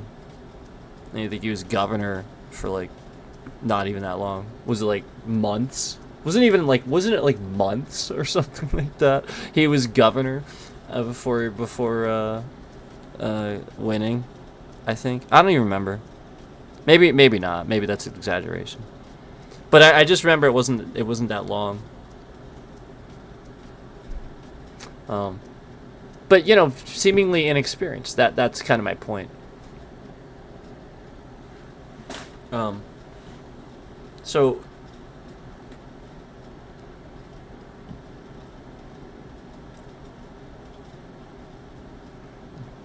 Obama, Biden, experience, they make good decisions. And ethically fairly sound, you know, obviously, especially Obama. And then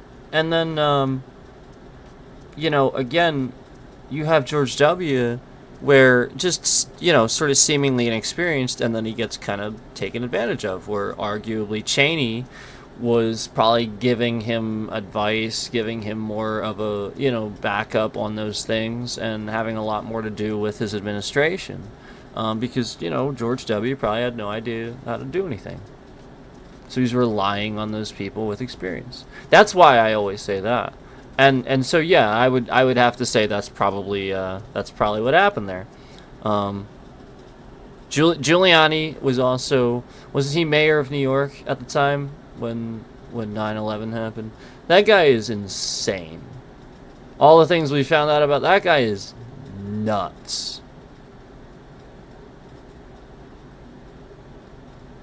So remember, he was mayor of New York when 9/11 happened.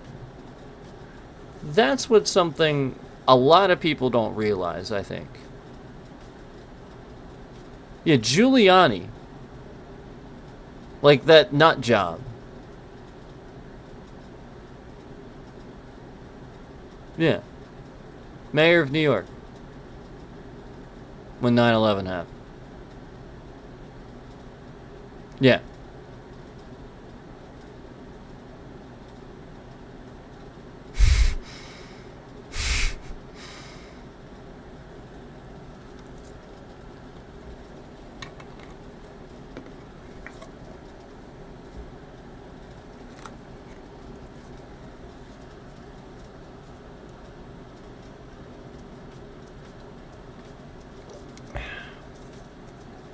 I think even Trump would agree at this point. That guy's a nut.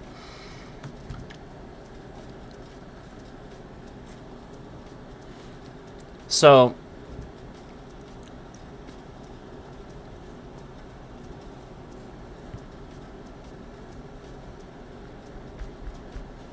you know, just it takes, again, experience and intelligence. Like you're hiring this person for this job. It takes experience and intelligence.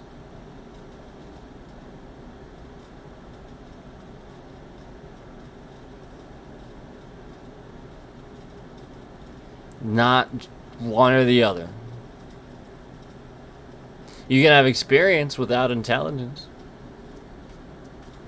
That's Eisenhower. And the industrial war complex. Now, he was right about that, but he was really extra. You know, he was often at the time, I think, considered just too warlike minded and stuff like that. At the time, you know. Obviously it's hard to say now, but I'm just saying that was, you know, at the time what he was considered.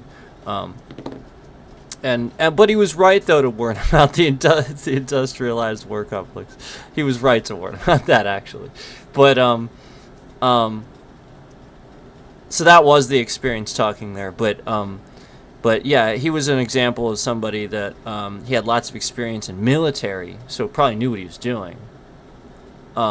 With like commanding the military and stuff like that, but not necessarily like the most intelligent person in the world. You know, like just because you have experience doesn't mean, you know, necessarily the most intelligent person.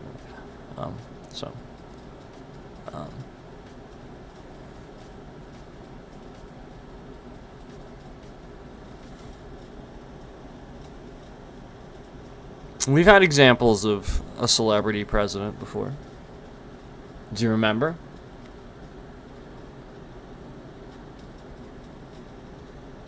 Now, I want to also ask you, since probably nobody here knows much about Ronald Reagan, let me just put this out there, okay? He's a celebrity. And he got elected because of that. Like, I feel like you can just rationalize that. He didn't do anything. What did he do?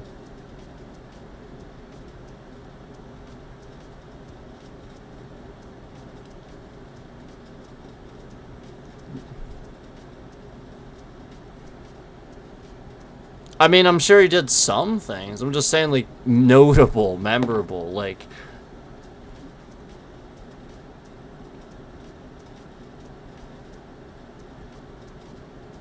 What did he do? That's the point. He didn't do anything. Like, I'm not talking things he signed that came from previous administrations, because he did some of that. He basically didn't do anything. So, again, I wanted to point out that if you were president, and if you sort of kind of seemingly did nothing in office, and just coasted, the government could maintain for the most part, as long as you're not in like an active, like, huge wartime and like it's not terrible and stuff like that. And while we were, you know, I'm sure, you know, like there was other stuff going on and stuff like that, it wasn't too bad.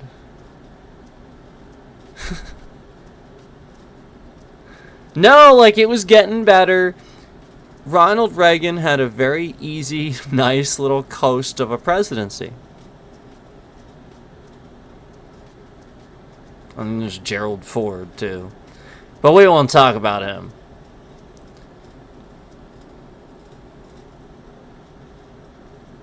And then, people forget about Carter, too. People forget about Carter. And like, I don't have anything against Carter. Like, I have literally nothing against him, but people forget. Like, there's seemingly people that just did really pretty much nothing. And again, I would nothing necessarily against them, but what I'm pointing out is Trump could have just done nothing and probably been seemingly okay. But he really effed some shit up, didn't he? That's my point. Like, the president really can seemingly get away with doing, like, basically nothing, as long as they hire the right people. And that's a lot of what it is. These guys that just coasted probably just hired the right people so they didn't have to fucking do anything.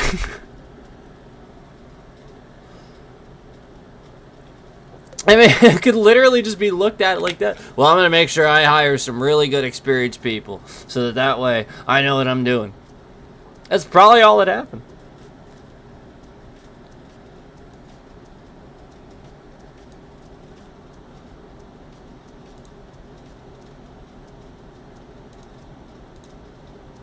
Yeah, maybe there's some here.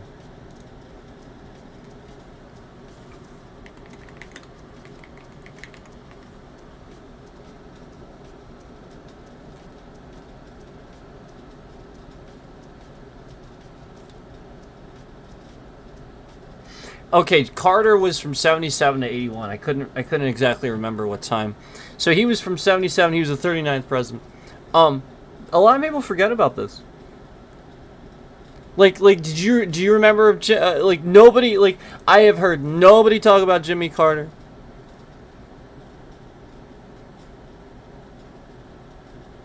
You're getting these one-term presidents.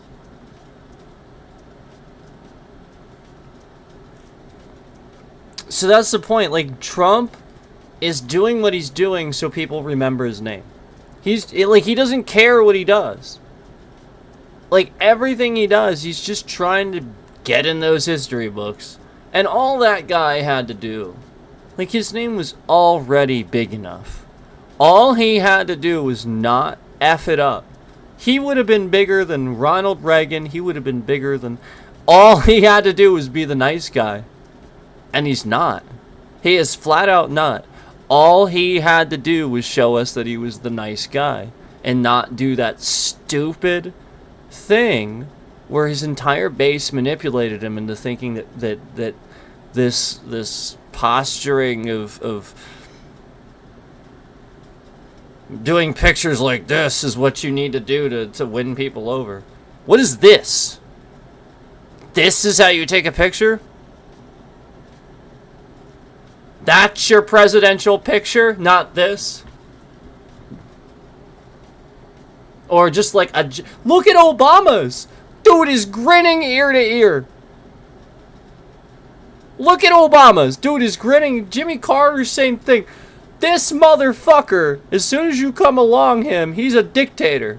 Like, you're looking at these headshots. President, oh yeah, looks good. President, looks good. President, looks good. And you come across Trump, you're like, what the f*** is that? What the f*** is that? That's a dictator pose, is what that is. And those FBIs. Yeah, this guy thinks he's gonna be the director of the FBI forever. That's what he thinks. Like that's what all this is about. So you got to recognize when that guy does that. Their headshots are everything, and that's how they want to be remembered in the history books. So again, yeah, yep, Obama's headshot, grinning ear to ear. I remember that. That's a good one too. That's such a good shot. It's perfect.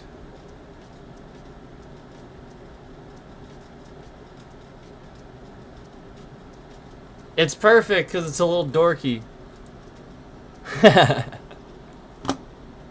Nah, he's smooth. He is.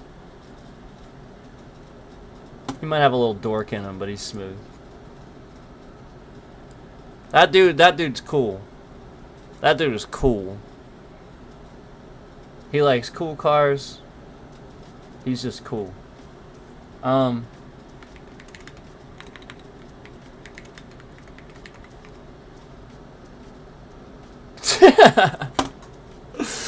Oh, Biden. He's so old. He's a good headshot. I like his. I like Biden's.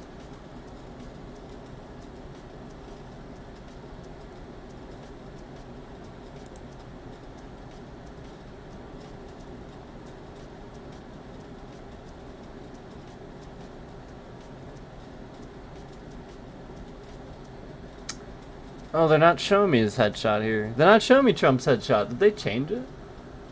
Oh my god. Nope, there it is. There it is. Okay. It's so bad.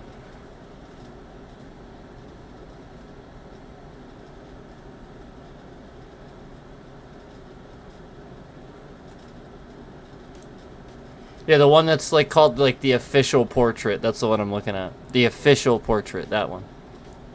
It's just completely straight faced. I know his original one was fine. His original one, he's smiling. Yeah, I think that's probably why you can see the gap in his teeth. Probably, like he probably like it's probably like the most obvious fake smile. It is a very obvious fake smile.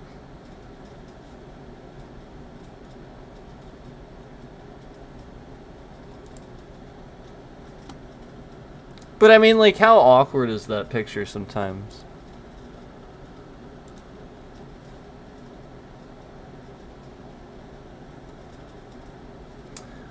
Alright, let's look at...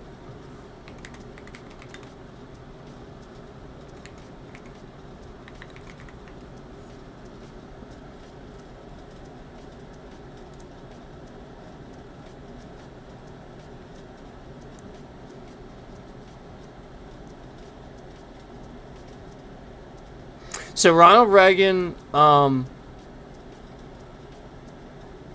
was something I actually forgot. Ronald Reagan's vice president was actually George H.W. Bush. So that's what you have to understand. Like, the first Bush was was Ronald Reagan's vice president. So that guy knew what he was doing.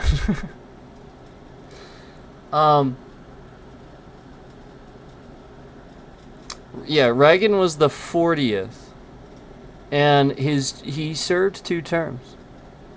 He was literally the president for all of the 80s, and the 80s were great. The 80s were great. There was a pretty large economic decline in the 80s, but the 80s were pretty great. And then the 80s gave birth to what we had booming in the 90s, was the whole tightening the budget, democracy and stuff like that we had going in the 80s. And so Ronald Reagan, again, nobody ever talks about his accomplishments, ever. I never hear anybody talk about Reagan. I'm going to be honest, I never hear about him. Yet, he clearly had a seemingly very successful term. And do you know what? He was a Republican.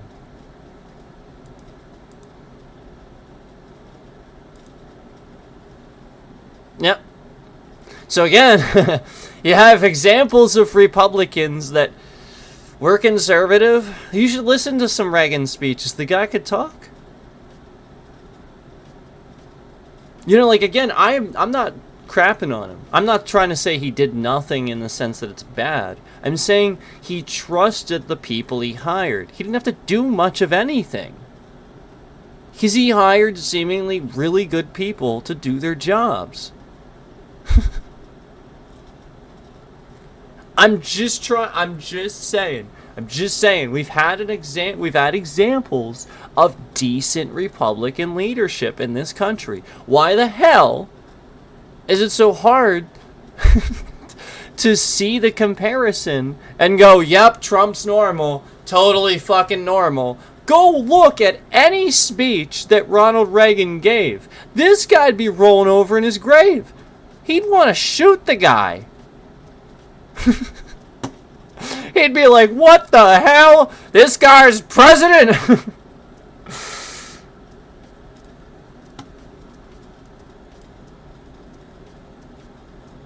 He'd be like, now we gotta do something about this. We gotta stand together. Sound a little more like Nixon. They sound sort of a little similar sometimes. He had sort of he had a very presidential sounding voice. Those presidential voices you hear, a lot of times they are using Reagan, a Reagan sounding voice. He really was like a very poster perfect president. And a lot of the reason for that was because he didn't do anything. I want to reiterate that. He didn't do anything. He didn't have to. He hired the people to do their jobs. Smart guy. Smart guy.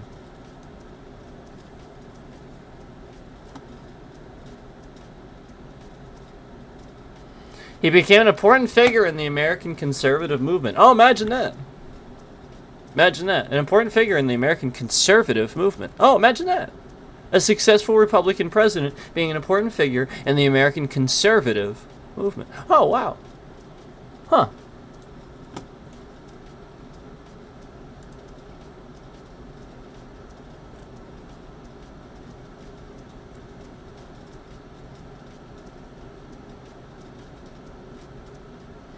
Ronald Reagan was apparently against anti-gay stuff too. So he would have supported LGBTQ. So that's how you should look at that. That's a conservative viewpoint to have. It is. You don't bigot against groups of people. You just respect them.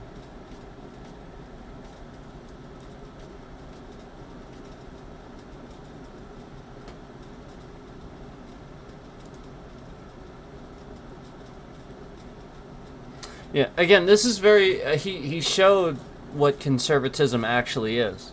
Yeah, I like this guy. We need him back. That's who we need. We need Reagan. We need Ronald frickin' Reagan.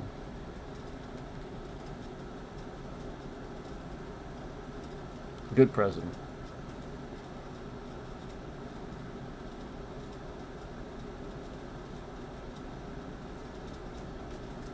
Hell yeah.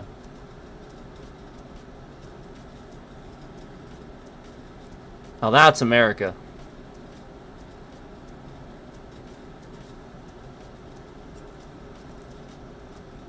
You want to see what America is? Ronald Reagan. Research Ronald Reagan, the 80s, 90s. Ronald Reagan. Yeah, again, I know Bill Clinton in the 90s. I get it. He really wasn't that bad of a president. Ronald Reagan, though.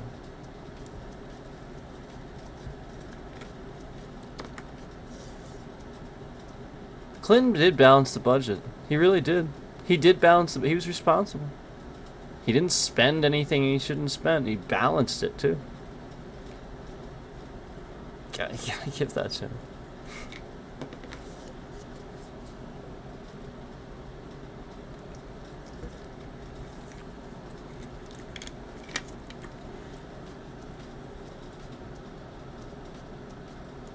Ronald Reagan, man.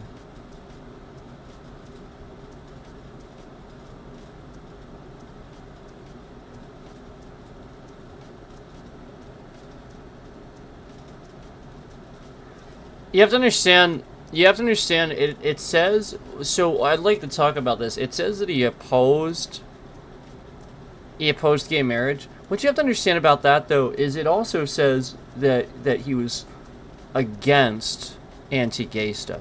So what that means is the conservative values at the time would support the traditional marriage, and it would have been really unpopular. He wouldn't have gotten the presidency. He would have said this thing that's crazy, and they would have never voted for him.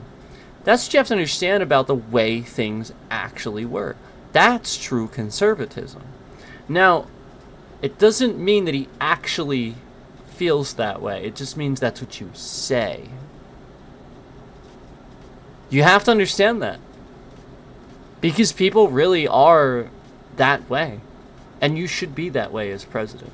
You should be able to respect other people while not pressing your values onto them. So he can still sit here and have his own values and say, look, I really don't want gay marriage and stuff like that. I support man and woman marriages only. But yeah, sitting here and bigoting and being against gay people, that's wrong. Don't do that. So remember, at the time, the state legally and stuff, federally, nobody recognized gay marriage. Like, this was, like you don't. So you just want to respect the fact that that's all he's trying to do. He's trying to respect laws of the land and stuff like that, and that's how he looks at that. So that's just a very, very, very good stance to have as a conservative president at the time. That's all. Very, very traditional, very smart. Hey there, Chris.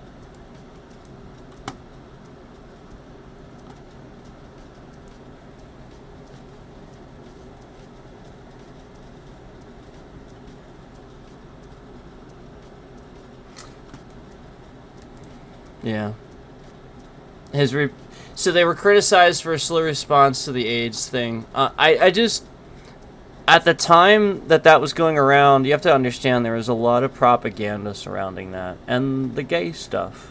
There was so much propaganda with that. So people were misled, people were lied to. And, he's no exception to that, of course. So, in modern society with internet, where everybody can learn everything at any given time, obviously now you're privy to that, and you can, so, like, things are a little different now. But, yeah, at the time, that's what you have to consider. Like, anything before the internet, no, everybody is where they came from. And you need to respect that. Before the internet, and people can't find stuff out, everybody is where they came from. What you need to understand about being in the U.S. is that's the way a good percentage of countries are around the world. They will not understand free speech and free thought concepts because they can't do that. They're not allowed. That is a lot of countries around the world. Do you know that most countries around the world, they don't even have clean running water out of their faucet? That is something that in the United States you take for granted. You have clean water running out of your faucet that you can drink. That is very rare to find. Again, you'd have to go to a developed country. And even then, sometimes it's still a little bit rare to find. You find it in hotels and stuff like that, but people's houses, not necessarily. Something you take for granted in the United States.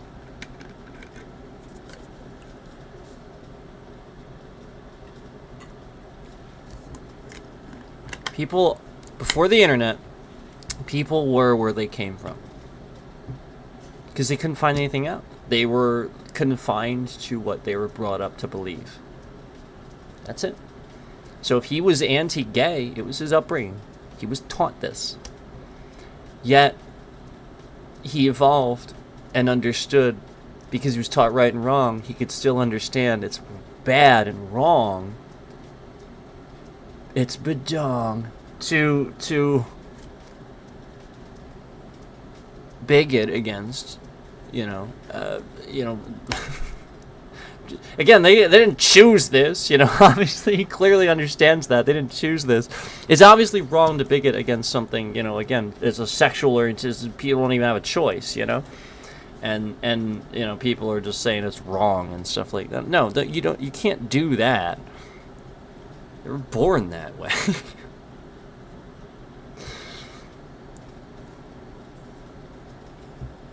So, that's right and wrong, and that's true. That was a great example to find Ronald Reagan and talk about that a little bit.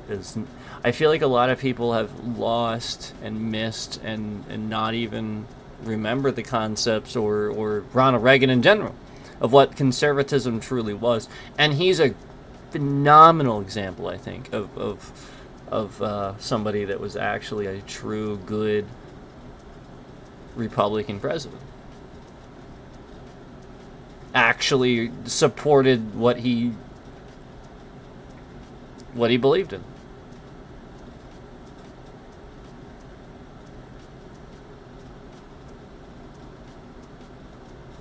Wait, really?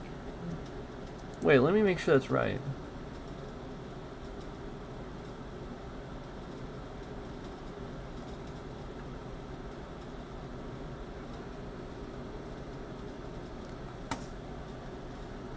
I'm going to blow everybody's mind. In 1966, Reagan was governor of California. And he won by a lot. He's a Republican. Bam! Bam! There it is.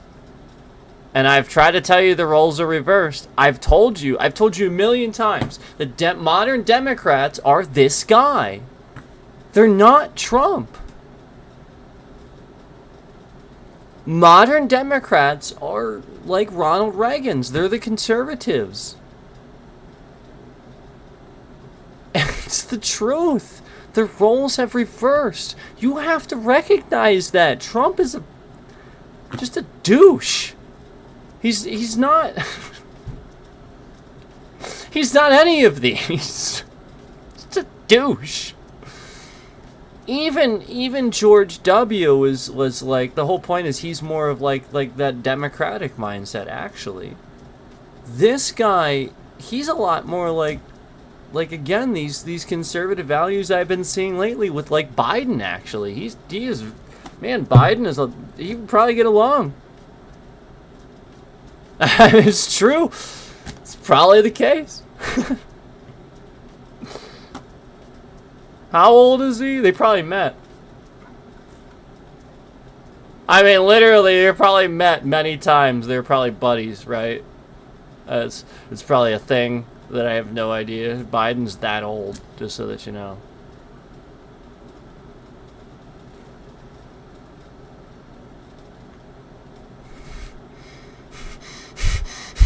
I mean, he would have had to have been young. He would have had to have been young. So I don't know about buddies, but Biden's that old. I mean, I'm just saying. It's the truth. God. Trump is about as old as Biden. See, this is what people don't understand. Trump and Biden are like the same age, basically. They're a couple years apart.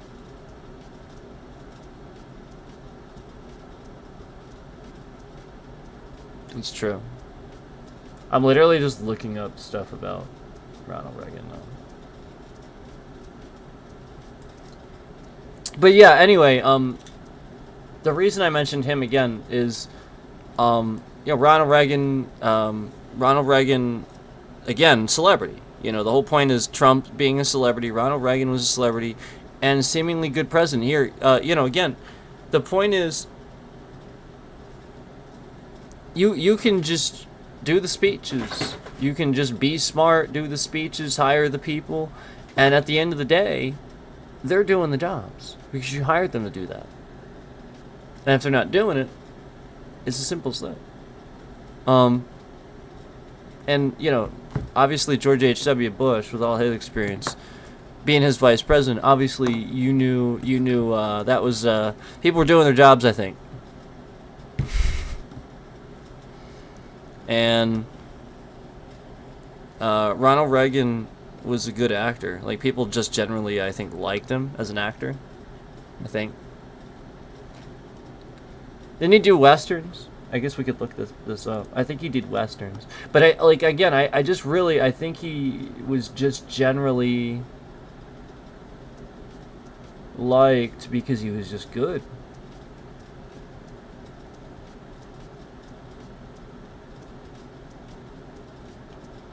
And then again, what was his qualification? Well, really nothing. I'll be honest, really nothing. But he's educated. So, intelligent. And again, the whole point is just to recognize he hired people with experience. His vice president, again, George H.W. Huge amounts of experience. But Reagan had military experience. So, it's not like he was,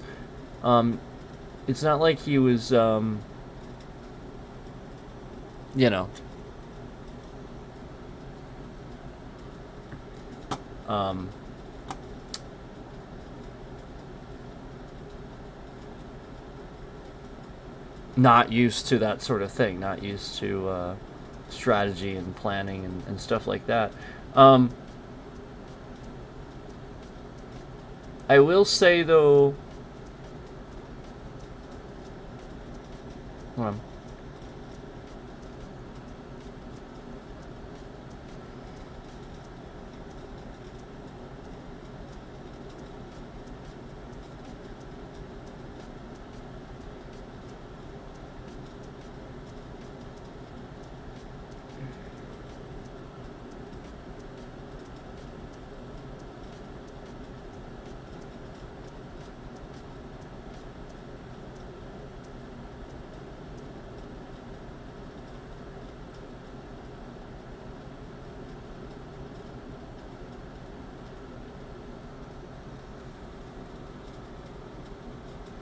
I think Reagan actually made a surplus out of the budget. That's what it's saying here. So like that's a big one for me. I think it's actually saying that Reagan actually created a surplus with his budget. That's a big one for me. Like again, a lot of this stuff is very, very politics, very, very opinionated shit. Where at the time it would have been hard to say.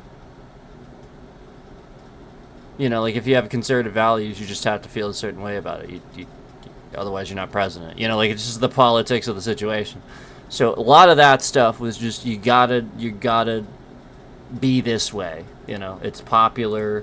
You gotta feel this way. You gotta state this, regardless how you feel. And you know, that just is what it is. And that's got nothing to do with any of this. The whole point is that from a logistics standpoint of being the president, this guy was phenomenal. He created a budget surplus.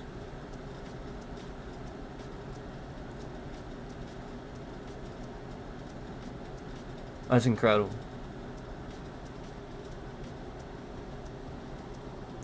Trump was the oldest president when elected, yes. Then Biden came and broke that record, being a bit older than Trump.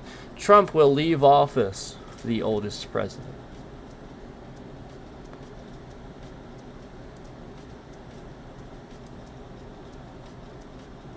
He will. When he leaves office, not if.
I'm looking at a picture of Reagan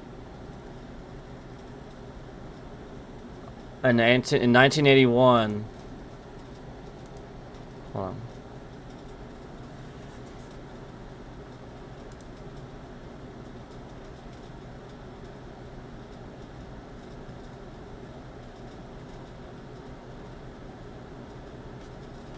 This is part of a .gov archive, so I can show you this.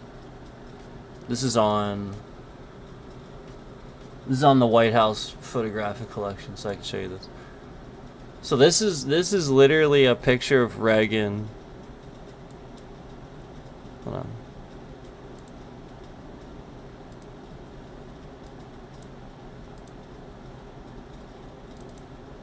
Now look at this. There's a picture of Reagan. The main thing I want to draw your attention to is the fact that average family income was $20,000. See that? Average family income, $20,000. This is in 1981. So, that's the inflation rate. I just wanted to show you that. That is the average family income in 1981. $20,000. Less.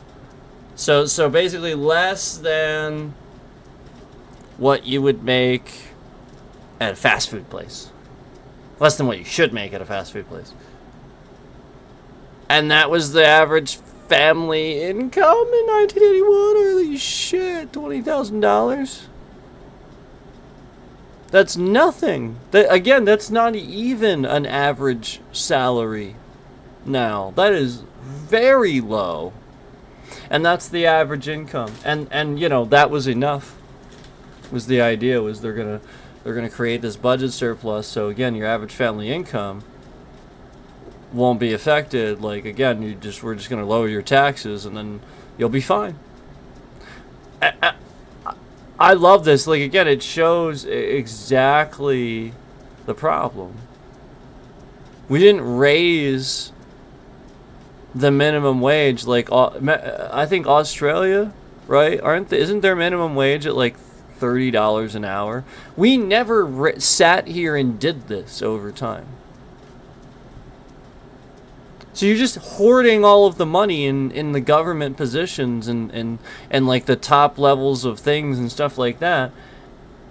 Rich people, and then nobody's ever getting it. Like they're just hoarding it. So, I mean, this should show you a definitive difference in like that is insane. Average family income $20,000.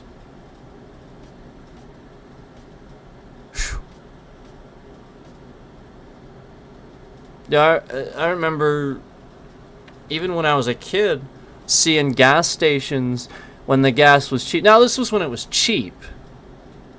But I swear to God, sometimes I would see it at 99 cents a gallon. So, I swear to God. I swear to God. And I know people are going to say, no, there's no way. It's too cheap, but it was never that. I swear to God, I know I saw that. And I know it was really cheap. More so, it was $1.99. So when I was younger, gas was $1.99. It was like $1.79, $1.89, $1.99. That was what it was when I was young. So yes, I saw it 99 cents at like, I don't know, one of those membership stores or something like that. That's where I saw that. Yeah. And he really was $1.99 for gas. 1. Not 3. Not 5. 1.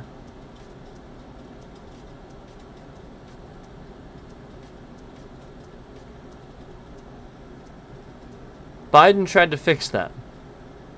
We are importing oil from Russia. We've always imported oil from Russia. Who do you think owns ExxonMobil?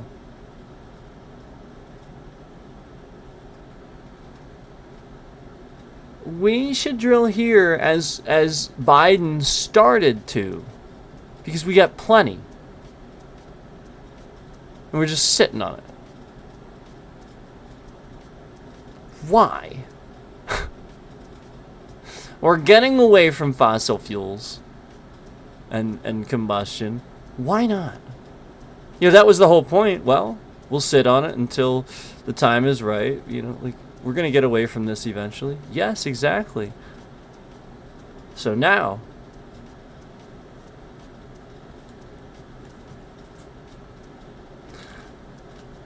anyway,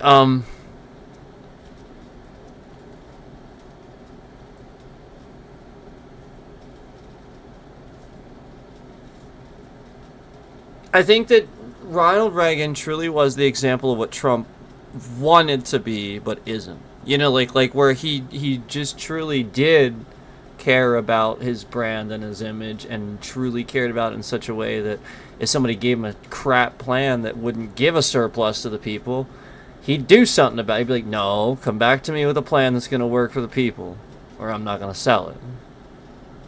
And yeah, truthfully, maybe, yeah, it was about selling his image and staying president. But if it was for the people, then isn't that what it is for? Then it doesn't matter.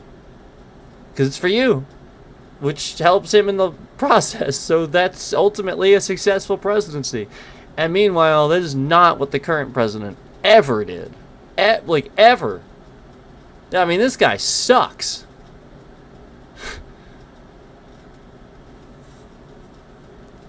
And I can find a president from the 80s that I like better.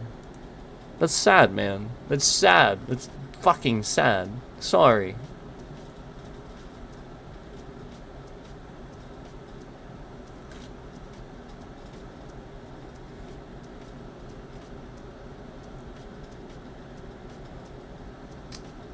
Anyway.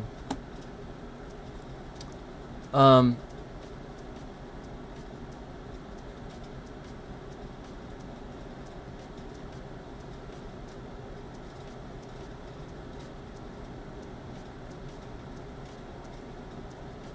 Yeah, there it is. That's cool.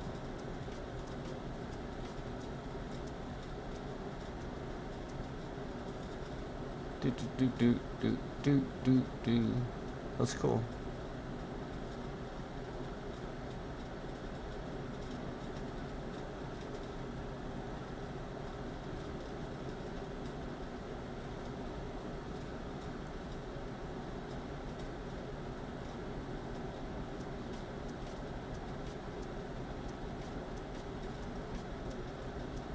Yeah, that's cool. Like, what a good time and what an interesting time in history, where people just believed in their government. What an interesting time in history when people just believed in their government. So, like, like, Ronald Reagan comes into office, brings in George H.W. Bush as vice president, and then George H.W. Bush goes on to be president. I just...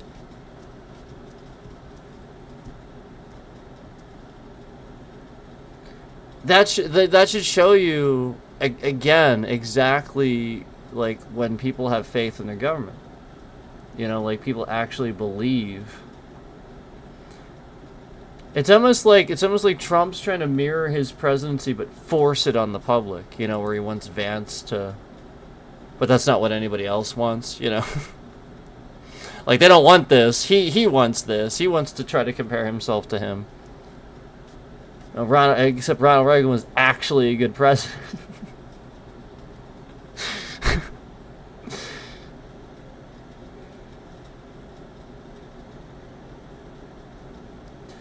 Yeah, I don't think he was bad.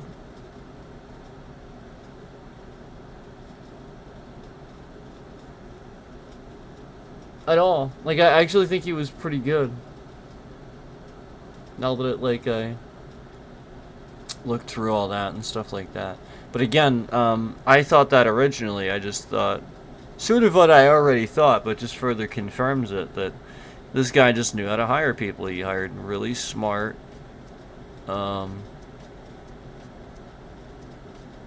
experienced people. I also remember learning that Nancy Reagan was a big part of this too. His wife was extremely supportive, and that is so important. That is so you have no idea how important that is to a president, to have their spouse supported. It is incredibly important.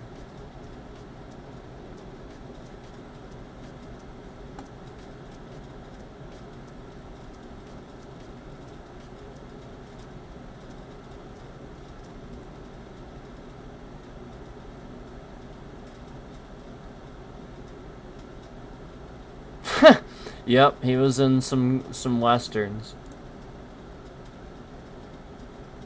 1951, Bedtime for Bonzo. What the hell is this? It's literally a movie with Ronald Reagan. Like, he has like this little chimp.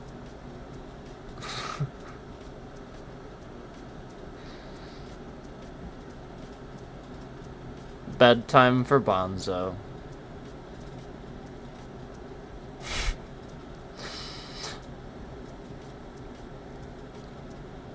It is not rated very well.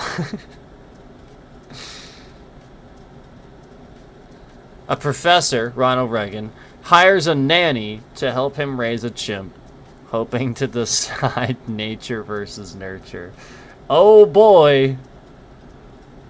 Riveting stuff, let me tell you what. Yeah, he has some stuff. He has some stuff, that's for sure.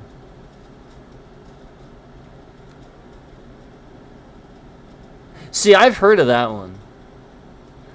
I believe it or not, like, I know Law and Order's a show, but I've actually heard of this. He was in a movie called Law and Order back in 1953, and I've actually heard of that one.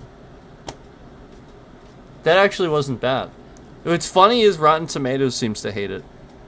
Most people like it, though.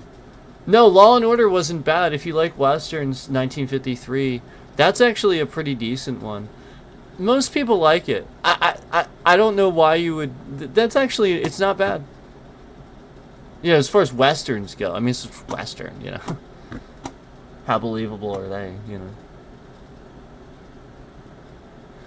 310 to Yuma though. Whew. I don't think you'll ever see the one with Christian Bale. I don't think you'll ever see him. I mean, that is my favorite. That was phenomenal. Modern western, but they, oh my god, they did that right. Then, and that was off an old one. That was an old one. That was originally an old one they remade. Russell Crowe in that too. It was Christian Bale, Russell Crowe. Phenomenal. Best western out there, in my opinion. Best western movie out there. Not The Hotel. Wow, he was in a lot.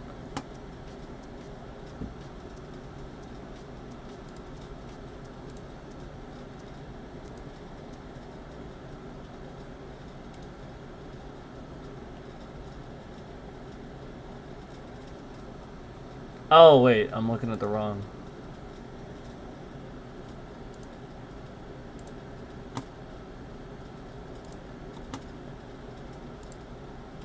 Oh no, he was in a decent bit. That's a lot. That's a lot for an actor at the time. That would have been a pretty big category at the time. Cause remember, movies now, like there's a lot more now. That would have been a lot. Yeah, he would have been. Yeah, again, he would have been a big actor. For sure. For him to get this many roles. And a lot of them were in the same year.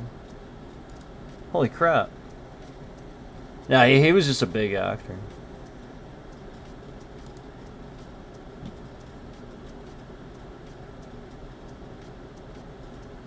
Anyway, start talking about Ronald Reagan. See, you know, again, seemingly really good president. Successful, that's for sure.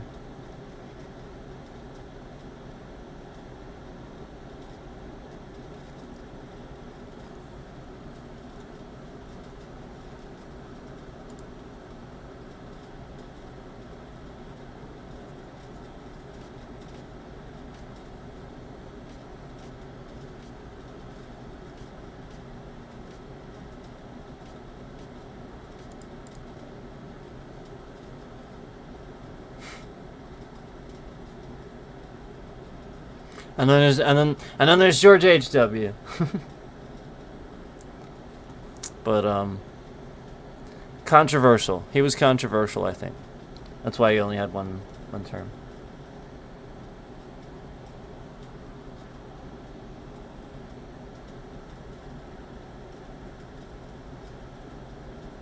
But I think that's why. I think because Ronald Reagan was already so liked, so it went over well with him. But then this guy comes in and I don't know, like I just feel like everything was looked at a different way because he's a politician now. You know, like I just think it started with him. Where there was this divide where people realized things were changing in the Conservative Party, but didn't realize, you know, again, like they were just, it's politics stuff. And then the other side's just going to use that against him.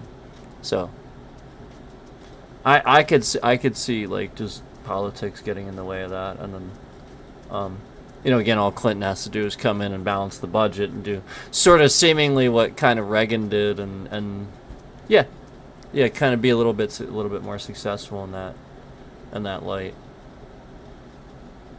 And then yeah, he got a second term on that. Like I think that was a lot of it, him balancing the budget, right? And then obviously you had George W. after that, who did not. Yeah, we had a surplus, and he used it on Iraq.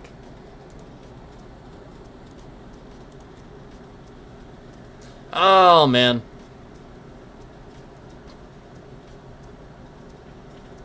No, again, I liked, I didn't like at the time. Like obviously, I didn't.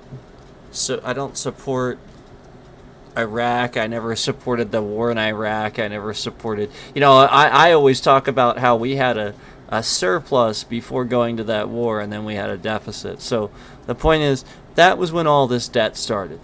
Was with that. It started with pointless wars like that, and it didn't stop. So I will always still say that that is absolutely something that he owns, but at the same time, again, while you have a president, Ronald Reagan, with seemingly intelligent, experienced people that help him, like George H.W. Bush and stuff like that, you also have the other hand of that, where you could have people that won't help you and will be bad for the government. And I truthfully believe that is what George W. Bush had to deal with, where he unfortunately had some people working for his administration that were sort of schemy and not very good and misled him, and caused these breaches. I mean, remember, wasn't he the president that his iPod got hacked? Okay, how did that happen? So, I realize that evolving technology, it's just going to happen. But again, it's the president. It shouldn't happen. Shouldn't be hackable. There should be a very easy way to make sure it doesn't. I mean, if you know what I'm talking about, like there's a very definitive way to do it. So you can do it. So it just shouldn't have happened. And that's competency. That's having people that are competent.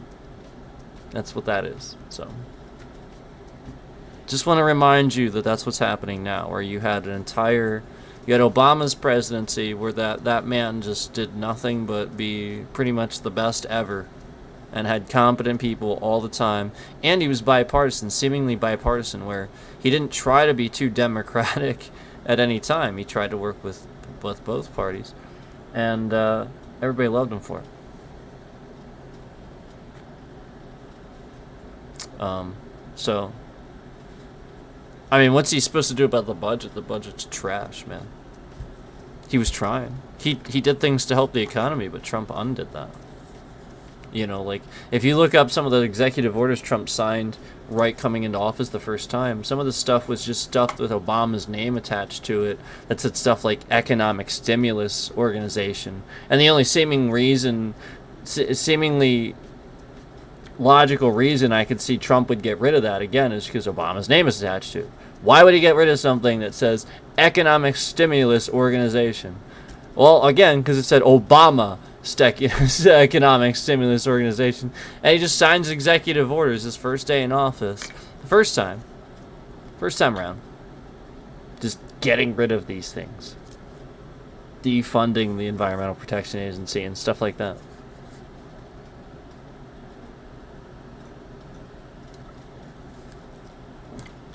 People still forget that he did that, all while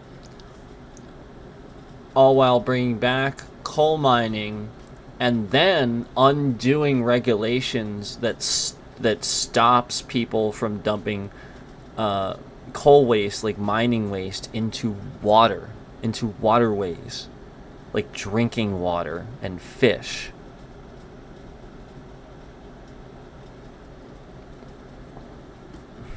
That's what Trump did. He did that very quickly, his first time in office. So I just can we recognize when that happened? We recognize when this guy's not here to do good things. He's here to harm. Why would you do that? That doesn't make any sense.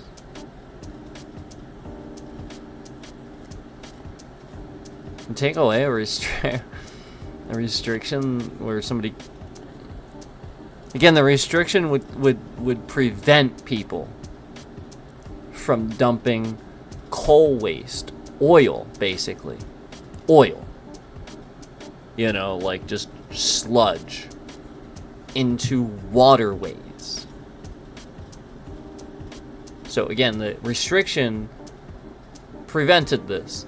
Trump took that restriction away so that they could dump waste into waterways. I just want to really, really state that is a thing that Donald Trump did.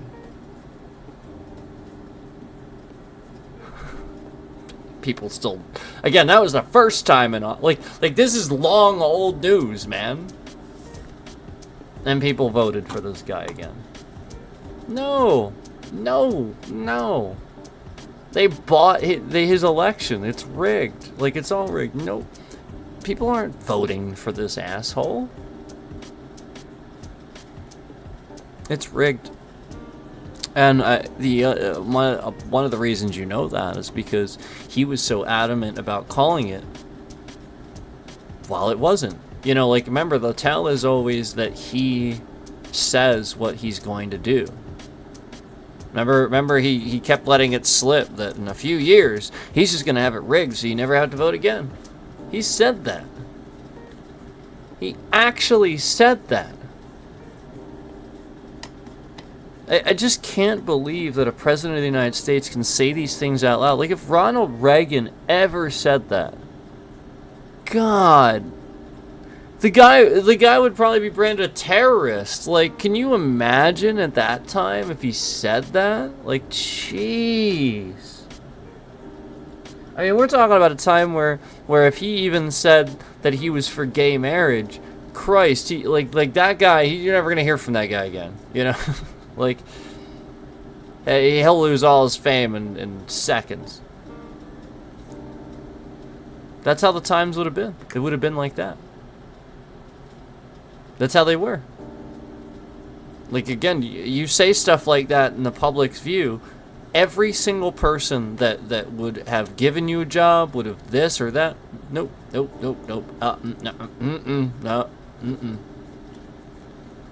And so, like, it's just different now.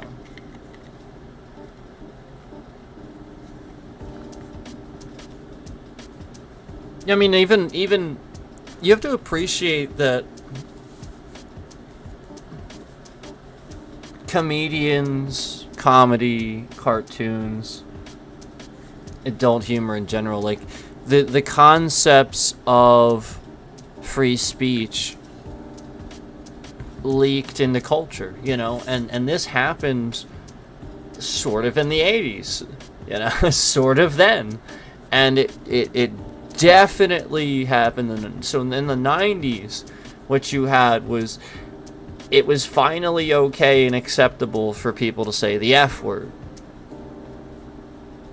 People didn't care anymore.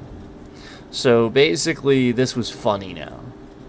So all you had to do was have an entire stand-up routine where you just said the F word over and over and over. And honestly, some people just did it a lot because they would get so many laughs just off the fact that you were allowed to say this. And so, do you remember even like some of these cartoons and stuff, these you know, the famous adult cartoons, obviously, that we all love and watch, that swear and stuff like that and have memorable characters. Obviously, we remember times where they even counted the amount of times that they were swearing on you know, like when they were finally allowed to do that, and they started counting the amount of times they were going to do it just to offend people, you know. Oh, I'm offended. So that's the whole point, is you have to recognize that became a thing in like the 90s, and so like it just, we're repeating it now. It's internet now. And now everybody's opinions are out there. So really, we've been over this for freaking ever. But, you know, a bunch of offended, triggered people can now share their opinions with everybody. So, you know, like, I mean, we've been over this for a long time. This thing, this shit's done, you know. But offended, triggered people that, again, are emotional in public, share everything online, you know, You're telling everybody you're trans. You're telling you're sharing. Why do I have to keep that a secret? You know, like again, this is why, because again, people just manipulate you. So that's what you have to understand. Like, it's just full on manipulation where somebody's taking advantage of the fact that that person is putting all that stuff out there and airing it out there, and then they don't like them, they hate them, so they're just manipulating this group of people. So that's why you don't do it. That's why you try not to do that. So, you know, like it's just like why an interviewer shouldn't ask a weird question about race just because the person's black. Now, obviously that interviewer has a, you know, like they shouldn't think that. But again, the whole point is that now you're causing everybody to think about that, draw attention to it, and you're causing that. So stop. So that's the whole point. Like, other people do that, they're going to use that as people put that out there and stuff like that. So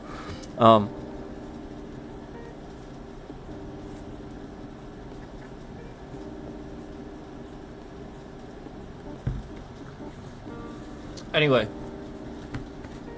you have to not see these things. You have to, you know, it's not a stereotype. It's again, it's stereotypes are things that shouldn't exist. Like a you know, like you could just chalk that up to, okay, so that person also mathematically happens to like those things because, again, we have created these segregations. We have segregated them, so therefore they're going to hang out with more people that have the same color skin than them as them because we have caused this. So therefore they start to do more similar things, more, you know, it's just literally that simple.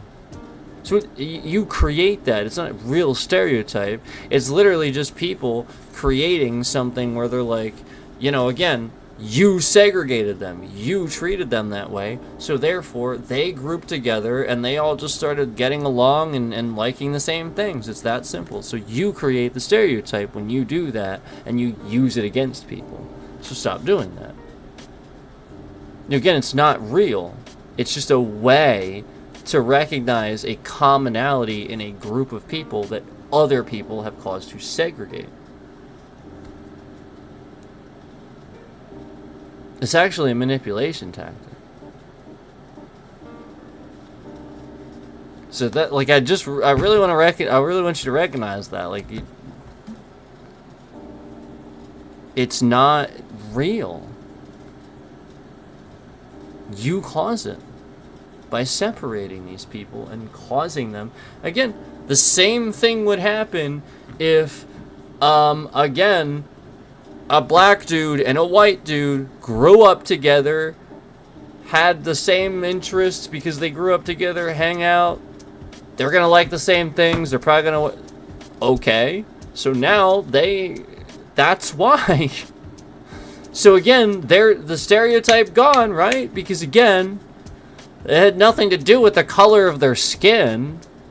It was just they were hanging out together. So when you segregate people, that's what happens. They're just a bunch of people that happen to like the same things now because you lumped them together. So who else are they going to hang out with and like stuff with? Of course they're all going to like the same shit. They all hang out. What? You really think that's not going to happen? So stop making a race thing. Oh, all these people like this. Okay. Do you know why? Segregation. Duh. Stop doing that. God. Imagine if we could educate this instead of people using it as manipulation tactics. Where instead of this happening, people could understand it and go, fuck, that is why that's happening. I need to get, you know, like more of these kinds of friends, or more. You just start recognizing that you're doing it, that you're segregating. You know, it's literally a society segregating, and then therefore you like those things, you do those things. But then other people shouldn't do it too. They shouldn't label that. You know, because it's just picking something, just like I talked about earlier. It's just bullying. It's seeing it that way. When the problem was that people were just trying to limit, you know, who they were hanging out with, because maybe the person was being a little racist.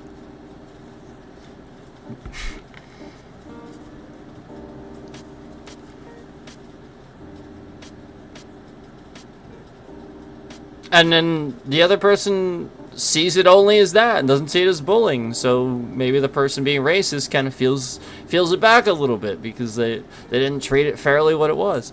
And that's not a conscious thing. That's all subconscious. You can't. So that's not fair either. You can't put that on the already segregated group. They won't understand that. They'll just understand racism.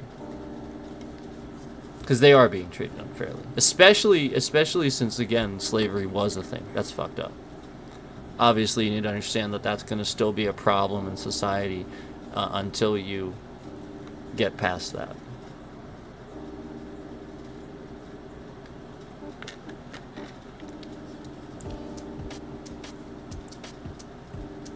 Yeah, for anybody in other countries watching, the reality is white people had slaves in this country until, like, oh, I don't know, like 50 years or so ago.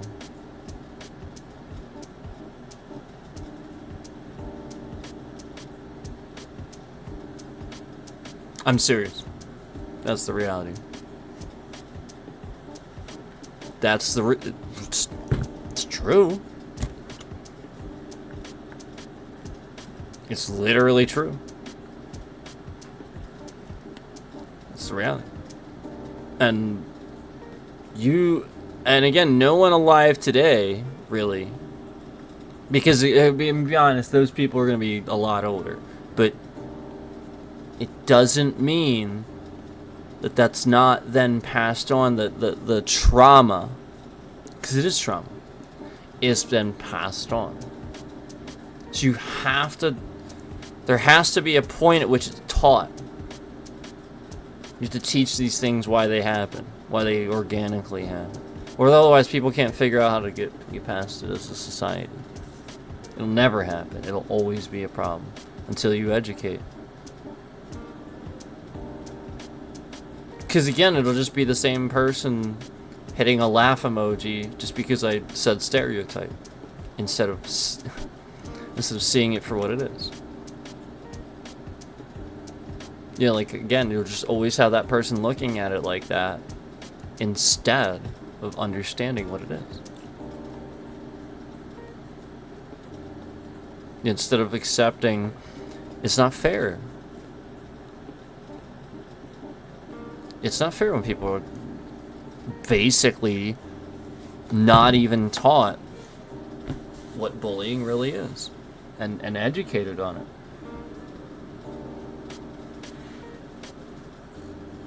You know what I mean? I think that's really important, and watching out for it and keeping an eye out for it. And, you know, like, when you're taught bullying and stuff like that, like, you're educated, like, you shouldn't do this and stuff like that. You really need to respect that it's important to remind people that racism is a type of bullying. I think that should be included. Like, racism is a type of bullying. Segregation. You know, like, the concept of making somebody feel like they don't belong. And what that can do. Why aren't we teaching these things? Fear? I think so. I think it's fear. I think it's anxiety. I think adults are afraid. I think it's stupid. I think all you do is expect the next generation to see everything on the internet and instantly become, like instantly be able to deduce this with the no, that's the issue. The issue is they do see it. They're seeing it. And it has no explanation. They're just seeing it. You can't allow this any longer. You have to start allowing education. You can't just expect the next generation to be, oh, they're protected. I watch everything they do. They can't possibly know. Trust me, they're getting on there. They're seeing it. They're seeing everything they shouldn't. And there's no explanation. That, again, unless you have organic education, whatever they see is not explained, is confusing, is told to them in memes and bullying and comments. It's the same as even North Korea. Again, the whole point is we could educate to not segregate. We could educate it super early to not do this. But no, instead, in a totalitarian society, they're more educated. However, they're using segregation and racial techniques to do it. So, hate. So, I just don't understand when you can build hate into a society, you have evidence of this, why you then, on the same coin, say that we can't do the opposite, that every person doesn't have the absolute opportunity to be not hateful, to never have an ounce of hate, simply because they're educated not to. They know, they are taught from a fundamental level, an organic, original level, that hating only causes problems for you in the long run.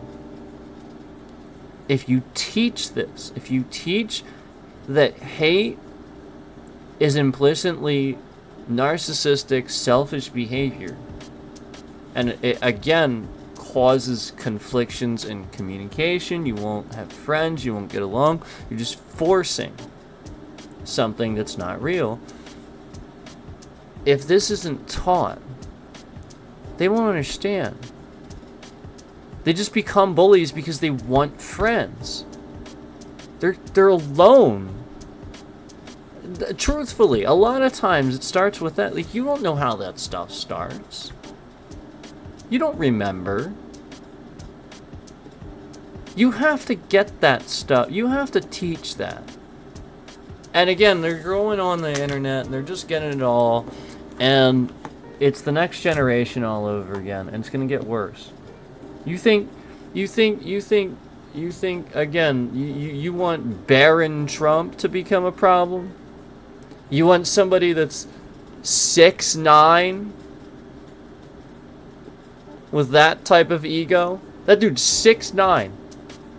Let me tell you something. Let me tell you something. I know somebody that's 6'6", and I'm 6'3". Okay, I'm 6'3". I make most people, I tower over most people. I look very tall. Somebody that's 6'6", they feel giant to me. I'm serious. 6'9". This dude is 6'9". I'm taller than Trump. I'm taller than Donald Trump. This dude is 6'9". You don't want that guy running for president.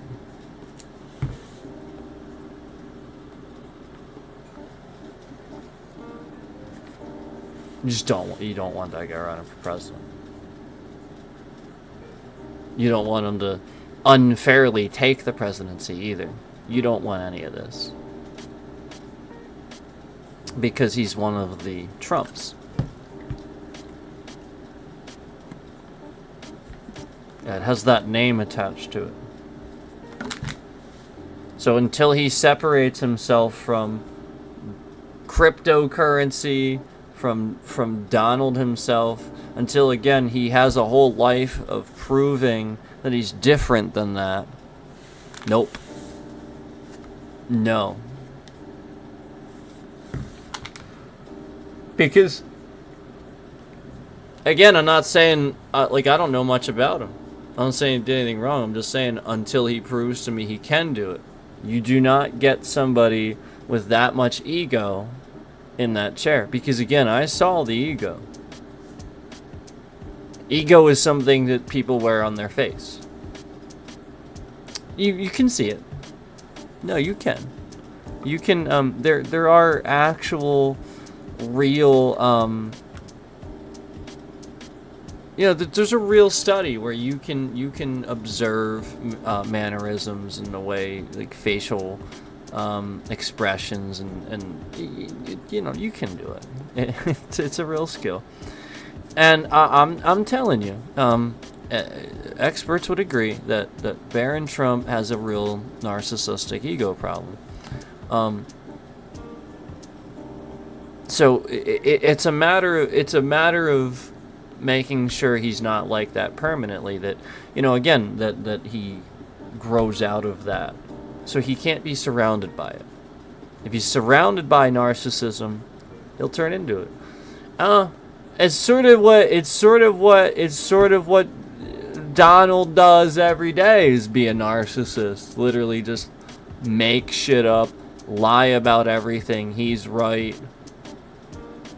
I mean, like, that's what else is that?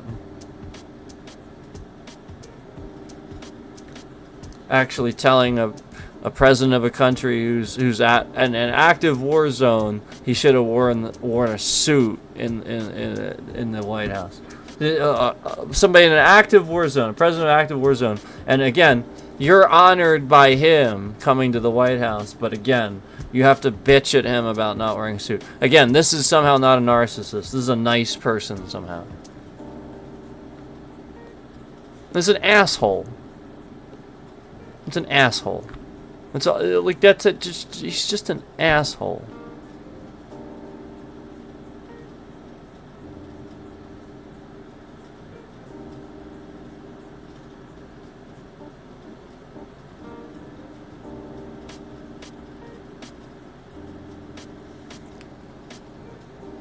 So anyway, there's only so far you can get with me, like, again, talking about these two guys. There's only so far you can get with me talking about supporting Trump, where I start being able to see the flaw in any logic that you have. Because again, you're not a logical thinker if you think he should be president. You don't have logic. I would absolutely want to give you a psych evaluation. Absolutely. And I would want to have several factors on there that would be able to determine whether or not you can make a logical decision about your future. Because I don't think you can. I don't think you have the ability to.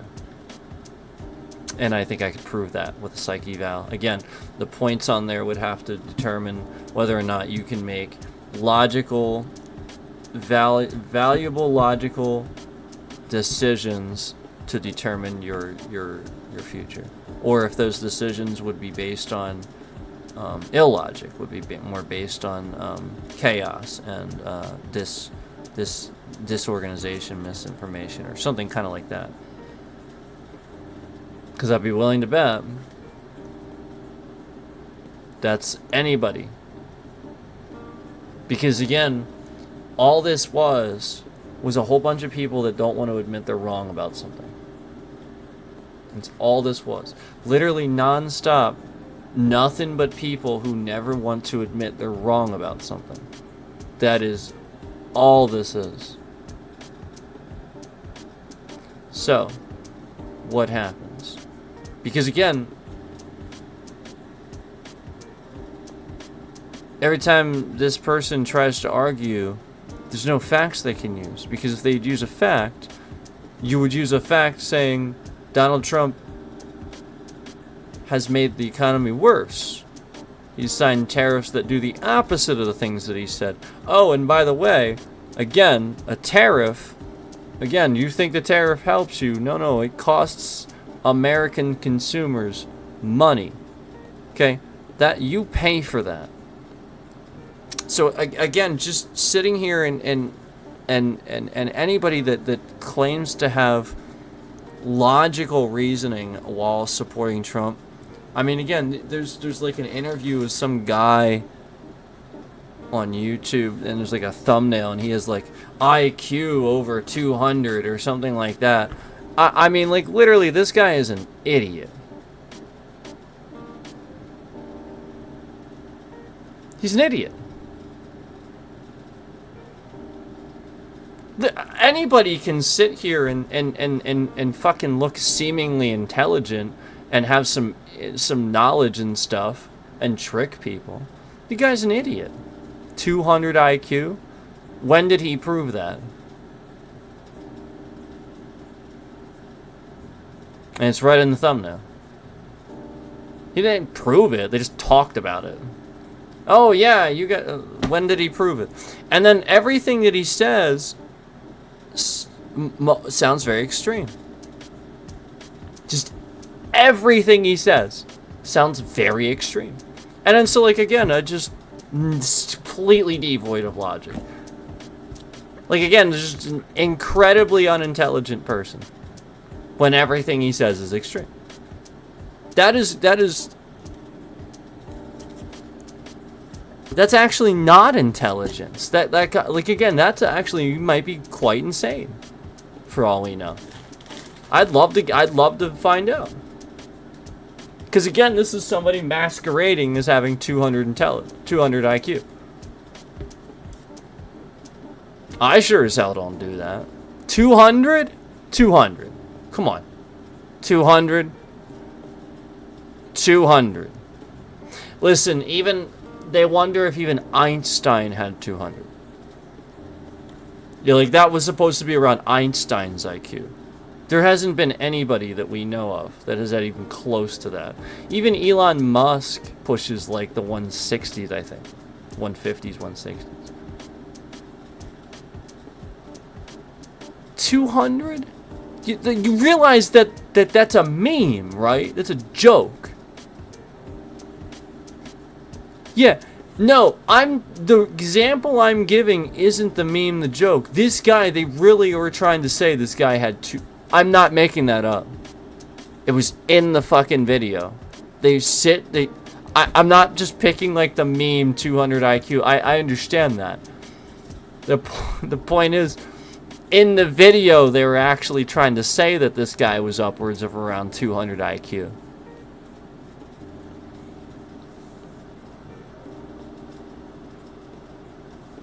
So and then everything he was saying was so radical. So, like, it's just way out there. Not radical in like the Ninja Turtles way, but like actual way. Like just way out there, just absurd. Like, yeah.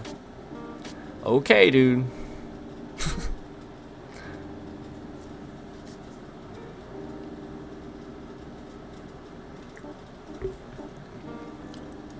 He's a Trump supporter, obviously.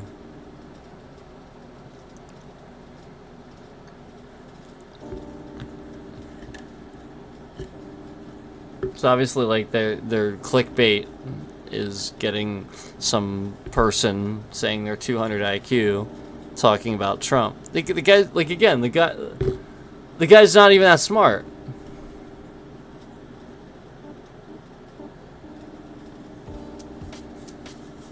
I'm sure you probably found it by now. Is it even that smart? Like, again, I'm sure he has experience. I'm sure he took an IQ test at one time. But again, you're not proving that you're very smart to me when you back somebody that has constantly, literally lied. Basically everything he said is a lie. And anything that he tries to claim that he did was something Obama did or Biden did, and I can spend hours going over all the lies, the things that he tried to take credit for that Obama or Biden did. So again, I want to remind you that that's not an intelligent person upwards of 200 IQ. It's probably a person somewhere upwards of 110s, 120s, maybe, if he's lucky. He doesn't have an IQ in the 200s, not even close to that. That guy's in the 110s. Maybe.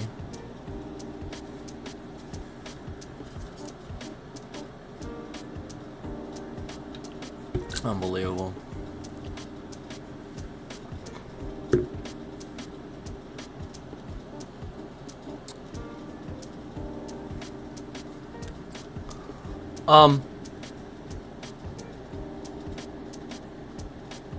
And then Trump lies about his IQ, you never know what it is. It's like when he calls himself the youngest man, lied about his physical multiple times, and now is, you know, lying about the MRI and all that stuff too. Like, he's always done this. Oh, and then seemingly threatening people that talk about his health. Yeah, okay, because that doesn't, that real nice guy image there, buddy. Just threatening to sue everybody. You know, you talk about my health. Watch out. Just sue ya. What? What? For what? Talking about public information? President of the United States, health is public information. And if it's not, that's a genuine national security threat.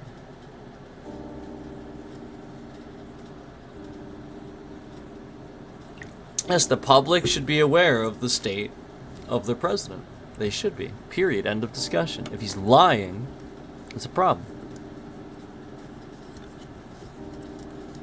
Yeah, you have a right to be informed, not misinformed. There's a problem.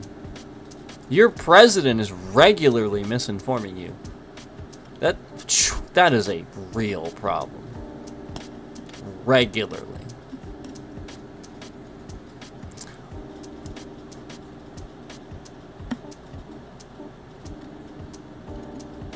So anyway, I wanted to really state the importance of this is, I do think that that's a common, unfortunately, if those two guys are thinking that and are intelligent, seemingly intelligent people, you have to rationalize that that's a more common generalization than you probably think. Other people are thinking that too. And so it's fair to rationalize, you know, I mean, obviously, and it's fair to rationalize that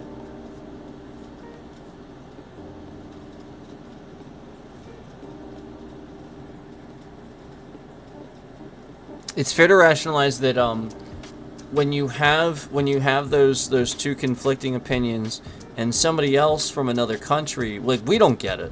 Our education's getting crap. It's very simple to somebody from an outside perspective, but none of us are getting it. It's very, very easy for outside influence. And I want to reiterate that it's important to remember that with these guys, you know, I really don't think, again,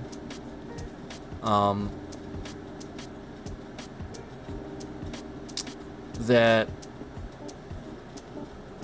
the thing that Andrew thinks, you know, like, is necessarily something that the CIA programmed him to think. I don't believe that necessarily. And I think that's a little bit outrageous. I think it's far more believable, rational to think, again, like I said, that because of the nature of those things, he is just really, really likely to not to have that problem because it's his own anxiety. He's even talked about rational anxiety. So he clearly has anxiety. He just sees it as rational. So I'm here to tell you that again, I suppose. Yes, and that's valid, but again, don't stop your logic at a certain point. I agree with it. I agree with rational anxiety and stuff like that, rational fears, but stop your logic. Don't stop your logic and understanding at your bias, at your tunnel vision. The reason we understand these things and we've come to understand these things is because of wars. We're still a fairly new country. You know, the Europeans went through this. We are those people. So that's, I think, the main important thing is that you don't go thinking the CIA is sitting here and like, no. Obviously, scammers in other countries would love for you to think that because they're probably they're probably causing a problem for them. I'm sure. But again, it's far more believable and rational to obviously arrive at the conclusion that again, because of the nature of it, it's just, plays tricks on the mind like that. It really does. Again, because he knows this, now if anybody asks him those lines of questions, he's just going to be wondering, that's the anxiety. So he sees it as rational, and that's fine. It is. But I just want to warn you, while you have rational anxiety, you're also learning not to trust anyone. So, thus creates the endless cycle of you stopping your logic at piece of paper. This is for paper, this is for an inanimate object, it's for the Bill of Rights and the government. And your logic doesn't stop there. The whole point is, yes, but that's to protect the people and ultimately for them. So don't stop your logic at a certain point. Don't stop it, because that's what that cycle does. That's creating that cycle in his head because he has that rational anxiety, as he calls it. Now, every single person that would start a line of questioning that sounds manipulative is suddenly a CIA agent or something like that. And it's just not the case. And so until he can do that, which he clearly can't because he stops the logic at Bill of Rights, piece of paper, government, and doesn't go, no, it's for the people, that logic, that's what's doing. It's that irrational anxiety where it's that fear. Yeah, everybody's an agent. So you can't trust anybody. So the only thing you can trust is government, paper, inanimate things. It's true. That's his logical brain, actually. That's what it is. But with the anxiety. And I would agree. I would agree with that. That's what it is. Makes sense. So that's why the one can do it, not the other. Because the other one doesn't really have the anxiety. He doesn't affect him like that. Wouldn't let it. Remember, the other guy said, "You're working for Russian state media?" And then the other one goes, "Yeah? And?" It's like the guy that's all anxiety, he's like, "It's Russian state media," and the other one's like, "Yep, it is." And I very calmly told them I'm not going to do it unless they give me my free speech rights. And then the other one, you can sort of kind of tell the other one, like, doesn't kind of know what this... it's just kind of like, oh. Kind of like, oh. It's almost like it stopped the logic train, and then after that, it was just this endless, like, it was almost like he almost half realized it. He was talking in circles. It was almost like he couldn't even draw the logical conclusion that he was trying to ask about. I think he was actually even questioning his own logic. He was trying to actually figure it out, I think he was genuinely trying to figure it out, but his logic train couldn't arrive at the right conclusion because he kept stopping at the brick wall of what it was for, of the whole purpose of why you do this. Not for the government, for the people. Because John's a person. And so is Andrew. And, you know, the whole point is that you do it for the next generation. The kids going to school and stuff, they need to be able to grow up safe and feel that way. It's for that. That's why you do it. That's why you do it. You use that so that the generation that's growing up now can be happy and live safely and have lives. This is so important. Otherwise they grow up so broken. They have to be able to have that.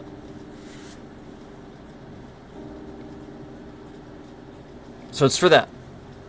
So he can't do that again because the logic train stops at a certain point, and then again the anxiety takes over, because in his mind it's rational anxiety.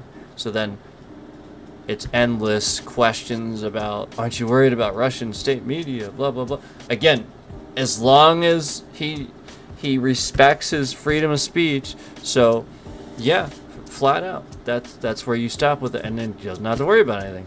As long as it's respected, great. And if not, well, see ya. It's that simple.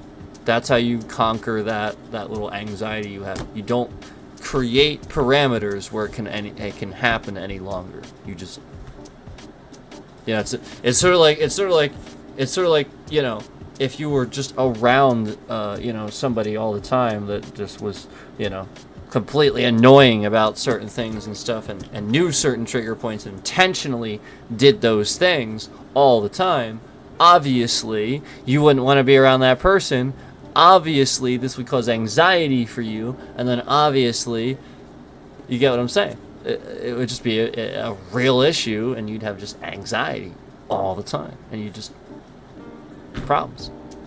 So you have to separate yourself from that. So that's the point.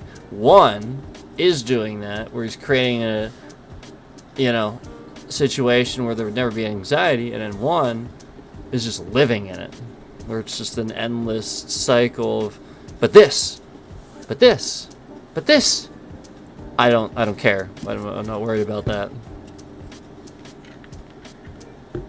See what I mean?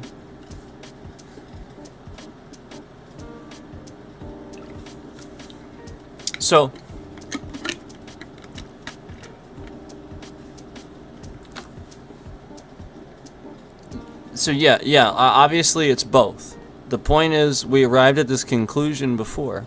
Is it about one or the other? It's both. They're both right. They both have the right idea, but again, together they're both right.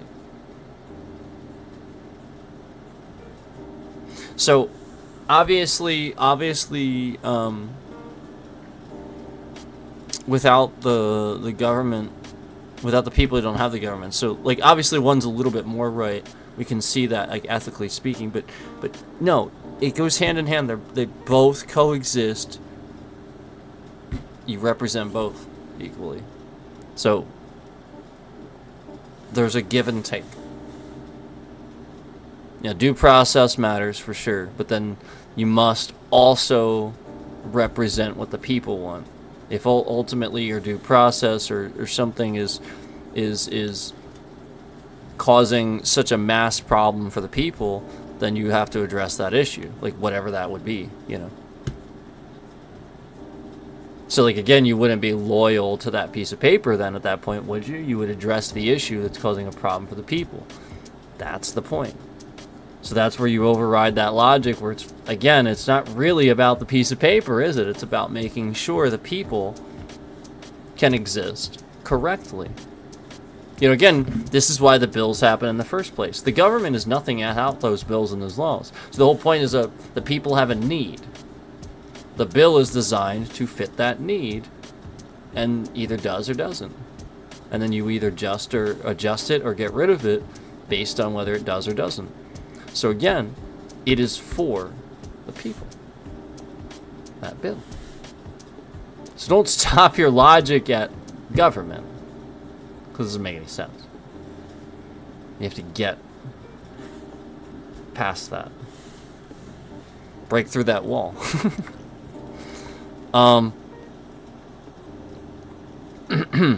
And yeah, like I just there's other things there too where you can tell, you know, it is a little bit of anxiety. Like I said already about the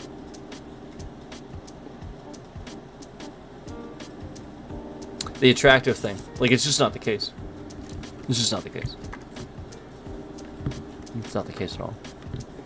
Like, if that guy, if he was in a room, like, I'll bet that's the point. Like, maybe he's just around people like that all the time, so he feels that way. But again, I just feel like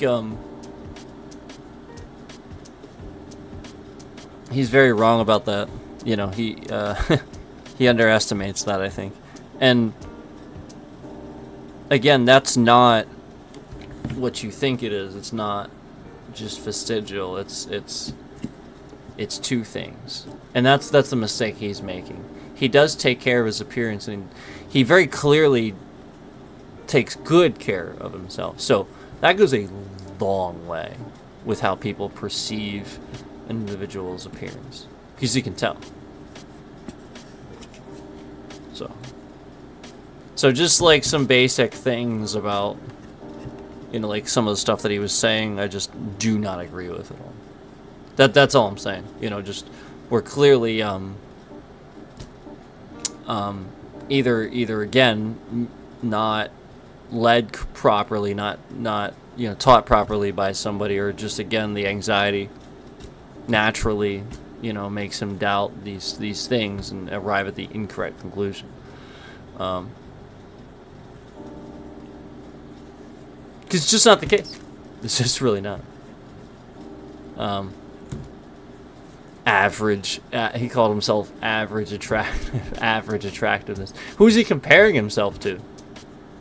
Is he comparing himself to like Chris Hemsworth or something? Like, or like come on.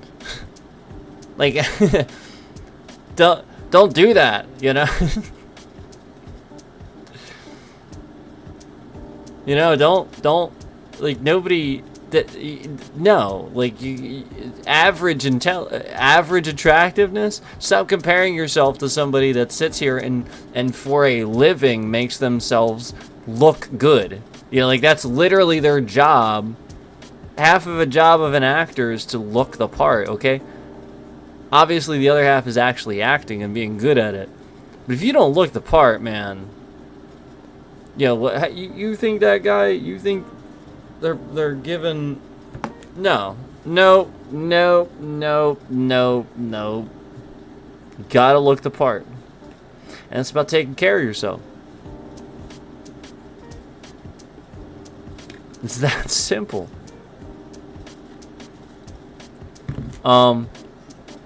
So again, you know, Chris Hemsworth, I mean, like, everybody, these guys are freaks in nature. I mean, that guy, you know, not everybody can be as beautiful as Chris Hemsworth. But, you know, like, that's kind of my point. Who's he comparing himself to? Because I just feel like, again, if there's no comparison and he walks into a room with women judges or, you know, like, whatever, and they're judging his appearance, he's going to be surprised. He's not going to be average attractiveness. And if that is happening, you know, like that would be interesting, because I want to know who they're comparing. You know, like that's the point. The point of comparison is not right if you're doing that. Again, aging or some sort of very obvious thing where it's not. That's how people do it. Where it's it looks like unkemptness even though it's not. balding. Now, if you just shave your head, that could be a little bit different because then that looks clean cut. But it's also a brave way to go because most people won't want to admit to that. They want to try to keep as much hair as they can for as long as they can, So again, like overweight, like if you have a huge gut or something like that, that's gonna everybody's gonna see that. Posture. Eyes are a big one. Like I got raccoon eyes. So a lot of times people tell me I benefit from using eye makeup and stuff. Fortunately, I can't do that. Unfortunately. So I just have to not give a crap. But, a lot of times that's actually most actors. Most actors, truthfully, a lot of it is eye makeup. And then a lot of times they put it on the forehead, but the cheeks and stuff, they don't you necessarily need it. Some people need it over the whole face, or it's obvious. Trump's super white, so of course it's gonna be super obvious. So it's not over his whole face.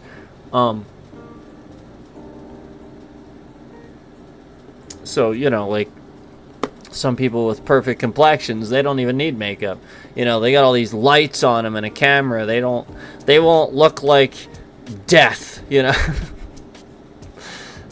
just look fine. And that's that guy. I'm pretty sure that's that guy. He wouldn't really need makeup. He has that exact sort of complexion, I think. So that's what you gotta appreciate. People don't understand that. And he has a symmetrical face. I think he has a symmetrical face.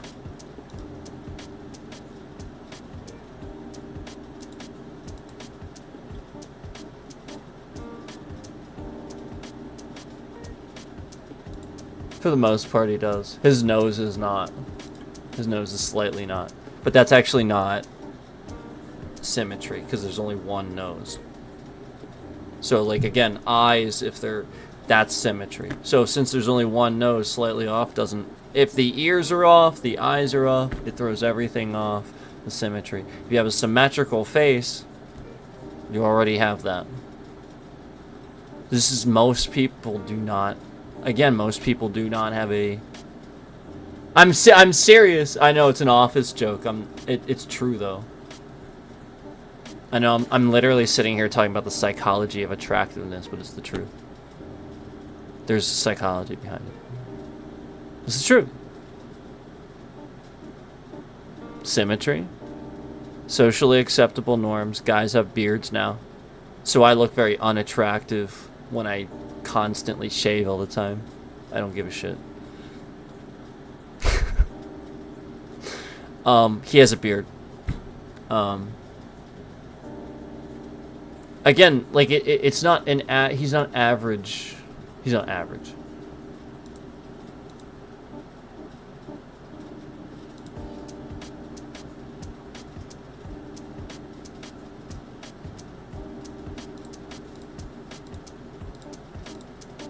He's on the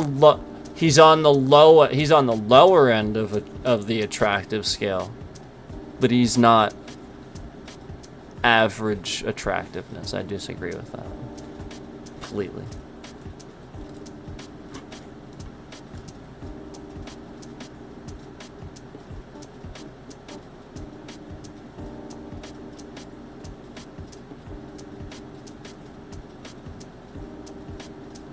I will admit that absolutely no woman is gonna say that dude is hot or anything like that. So yeah, I'll admit that. I'll admit that they're not gonna say that. But who is that at a certain age?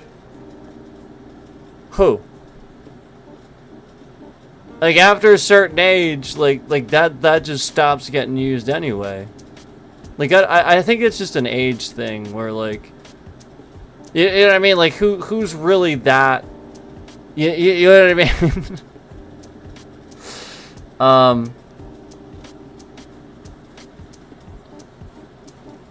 Who doesn't age? Some people don't age.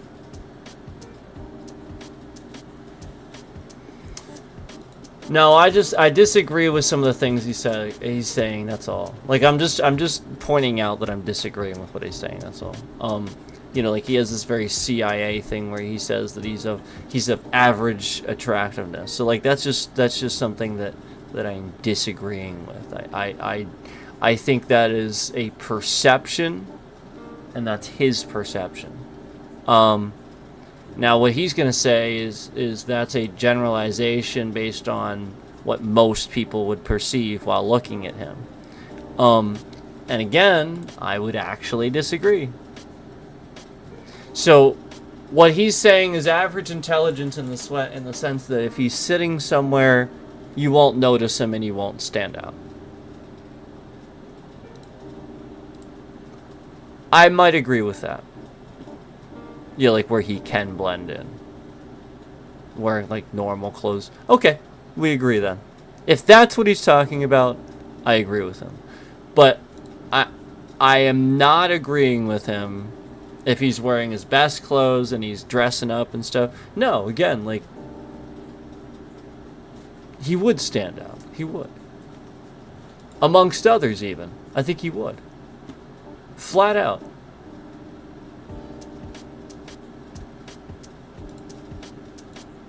But again, yeah, I agree with him if he's just saying that he's blending and he's wearing normal clothes and stuff. Maybe. But again, his hair stands out. How do you not see that?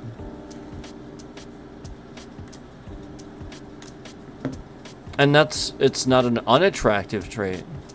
I think maybe he would say it that way because maybe it feels awkward for him. It's not an unattractive trait. Again, something that stands out, somebody else is going to look at that differently. You have to understand that. Somebody else looks at a lot of... That's what you have to understand. Yeah. Flaws are cool. Yeah, somebody has a flaw, like... It's not a flaw, it's you know, it's who they are. You know, they got little ears or something like that. You know, what's wrong with that?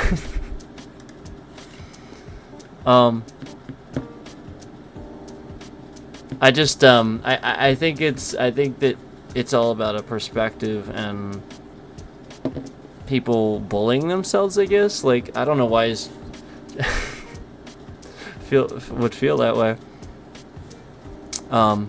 Aside from, again, that logic that I talked about earlier, where is his own anxiety probably. And you actually see that too, because typically the anxiety, yeah, there it is, I see it actually.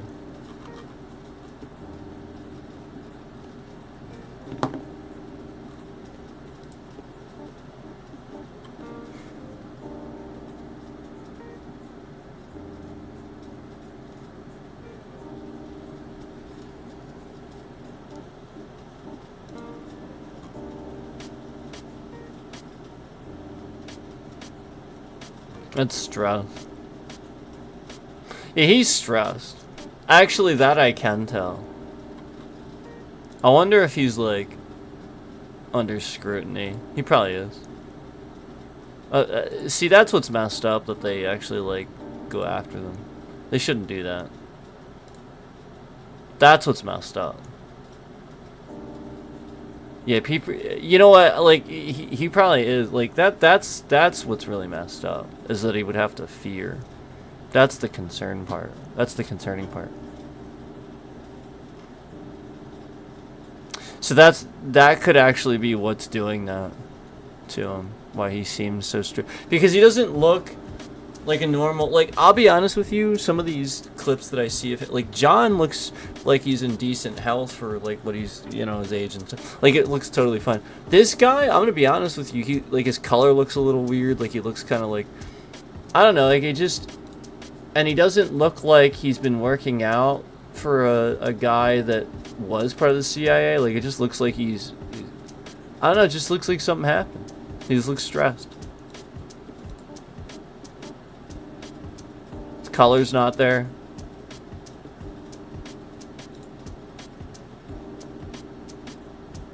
there's some other things too, but I don't want to say it, and he probably knows it.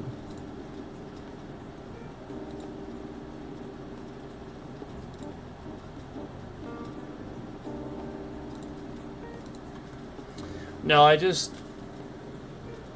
have to understand that I don't think he's whistleblowing anything. The Andrew guy, I don't think he's I don't think. I just know he's doing interviews.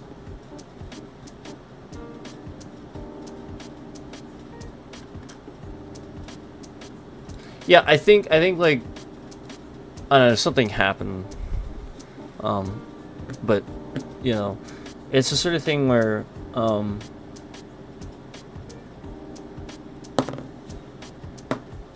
it's very obvious to me that something's going on with that guy, and that is obviously the concern. The concern is that our government that like, and again, he would be manipulated to serve this piece of paper and this government, and again, not the people. And it's like, man, that's who's going to protect you at the end of the day from that government. Yeah, I'll be honest with you, like, this was 2 months ago.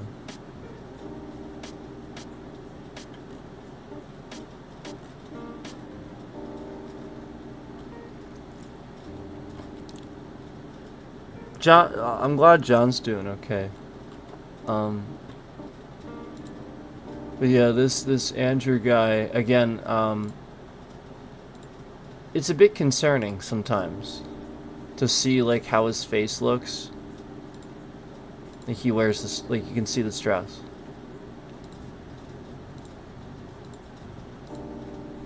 So again, it's just a concern. It's very concerning, obviously. These guys are doing interviews. They're talking about this stuff. He did sort of kind of disagree in an interview, and it didn't look very good with John. Where like it just didn't. It ended up not looking very good. Where from a CIA standpoint, he was sort of talking himself into a corner, and it didn't make him look good, like a very good spy. Now, again, he wasn't being the spy; he was just doing the interview. But, you gotta be able to, you gotta be able to do that. So I don't know. I think I'll be honest with you. I'm not trying to bust on the guy. I'm just concerned about him. Like again, I actually think he's pretty intelligent.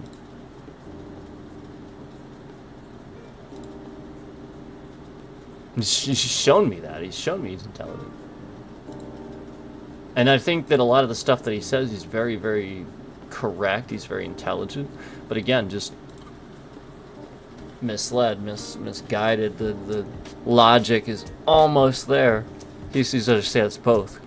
It's not just government, it's the people and the government. Both. You need both.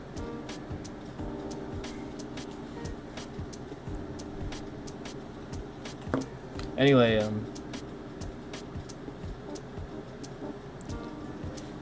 I should probably get it going.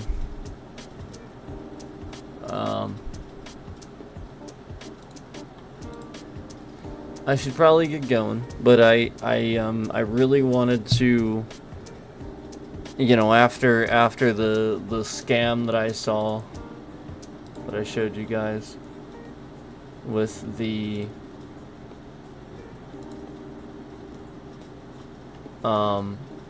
accounts. Again, some of the spam accounts are still there. All that happened was the scammer removed most of their likes from the comment, but the one impersonation channel is still there. So YouTube has not gotten rid of it.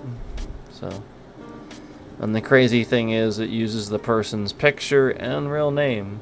So it's pretty messed up that the scammer is trying to, use. And again, they'd have to follow me around. You know what I mean? Like they knew that I did that, so they just went there. Pretty messed up. pretty messed up. But anyway, whenever that, I was wanted to go over in the beginning, and I wanted to talk about these two guys,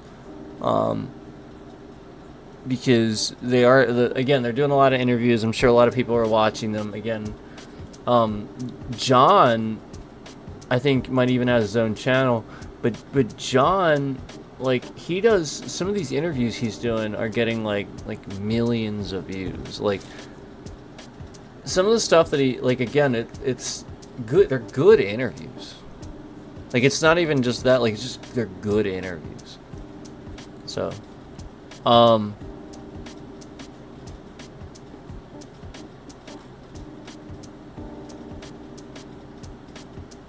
the Dalton Fisher podcast, I'd recommend that one. That guy is a really, really good interviewer. Really recommend that one. But as for the one that I was referring to, I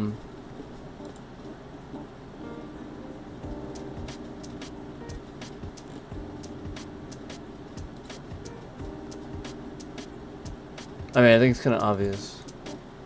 Should I get it back, though? So I can tell you which one it was.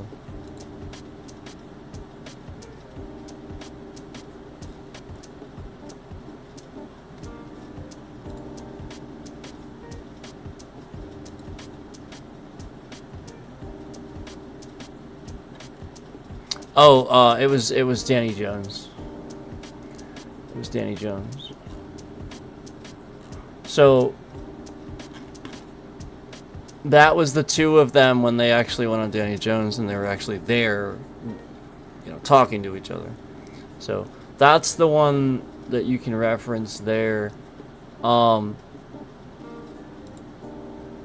And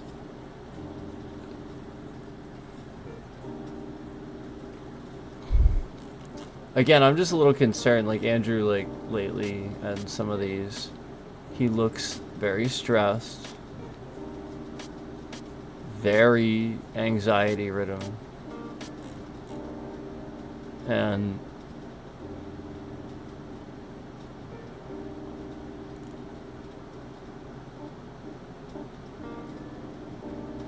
yeah, I mean, obviously the other guy just doesn't. I'm just pointing out what I think I'm seeing. So I just hope he's doing okay, that's all. Wow, Andrew did an interview here on a channel called The Diary of a CEO. So you could check that out too, and that is almost 5 million views. Man, that's a lot. So, you know, they both are getting a lot of views and doing a lot of interviews. I just really wanted to talk about that.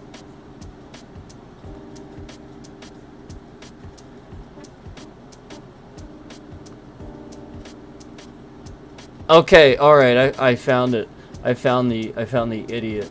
Man with 200 IQ explains secrets of reality. Like, he's just an idiot. This guy doesn't know anything. What does this guy know? Oh, yeah, and then he starts going to simulation theory and stuff like that. Oh, Jesus Christ. Anyway, like, I'm all for talking about it, but sitting here and actually... Anyway. Actually believing it is different. So...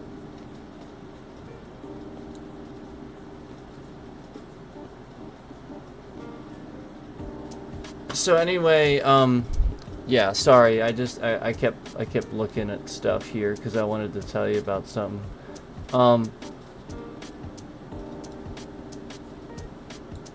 I would encourage you to watch the interviews yourself and listen to what they have to say about stuff they're talking about. There's stuff where, again, it's just, you know, I remember one of them is answering the web's, I think they answered the web's most asked questions about this or that, and You know, it was stuff like Our Hitmen Real and stuff like that. So that's pretty cool.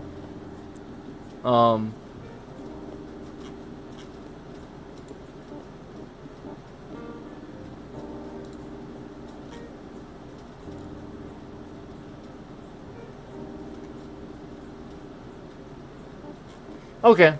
Yeah, I was just trying to find maybe something else here.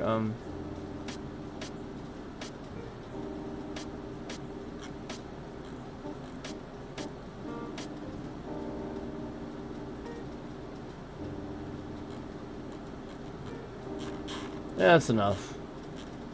The main again, the main thing is just I'd encourage you to go watch watch them and you know, like, watch the interviews yourself and watch them talk and listen to what they have to say, because you know, first hand experience with those jobs would give you probably a much better understanding of what's actually happening. It's just the way they go about talking about things and stuff like that, you know.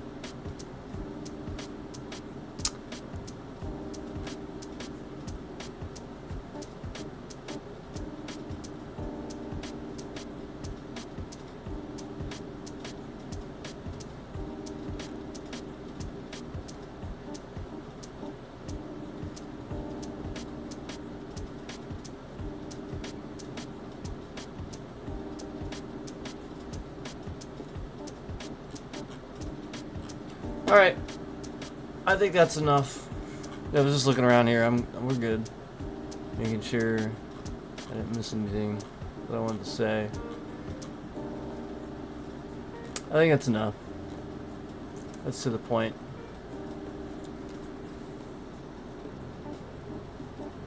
But definitely consider, you know, like, again, they're both really intelligent and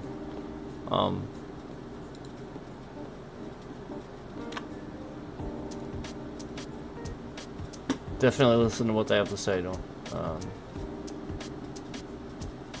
Definitely listen, because it would definitely be beneficial for you to learn about, you know, like, that stuff. If you're talking about politics, you're talking about the state of things going on, it would probably be a good idea for you to know what these guys are saying.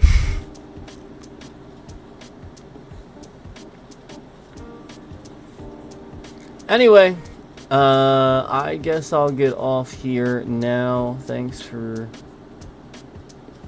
watching.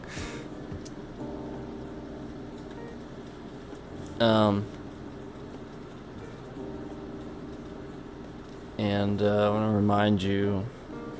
want to remind you that there is nothing true about the current president. There is nothing ever true about it. I want to just remind you, as a last note, that, again, even his face is fake. He wears clown makeup. His ties were made in China. And he's promoting this tie brand when he was running the first time, all while being against Chinese jobs. He's imported Chinese steel since forever. Everything that he says is opposite. This guy is literally the worst. He represents everything opposite of whatever he says. Well, that's how he's predictable. It's that basic. That's why everybody's been able to predict him.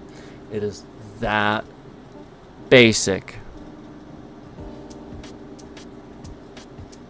So, when everything's a lie, just want to leave you with that. President doesn't lie. We never had a huge history, huge amount of time where a president just went X amount of time just lying about everything. It's never, again, we all know, everybody says, oh, politicians lie. Again, not on, like, this scale, not everything he says, I mean, remember, the guy literally freaking tried to say his dad was born in Germany. Remember when he said his dad was from Germany? Do you remember? Do you remember when he said his dad was from Germany? Do you remember that? Do you remember when he said that randomly? Do you remember when he randomly said his dad was from Germany? Okay. Okay. Okay. Okay.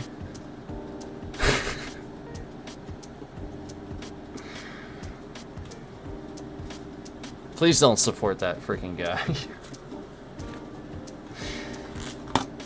Dad was from New York. He's from New York.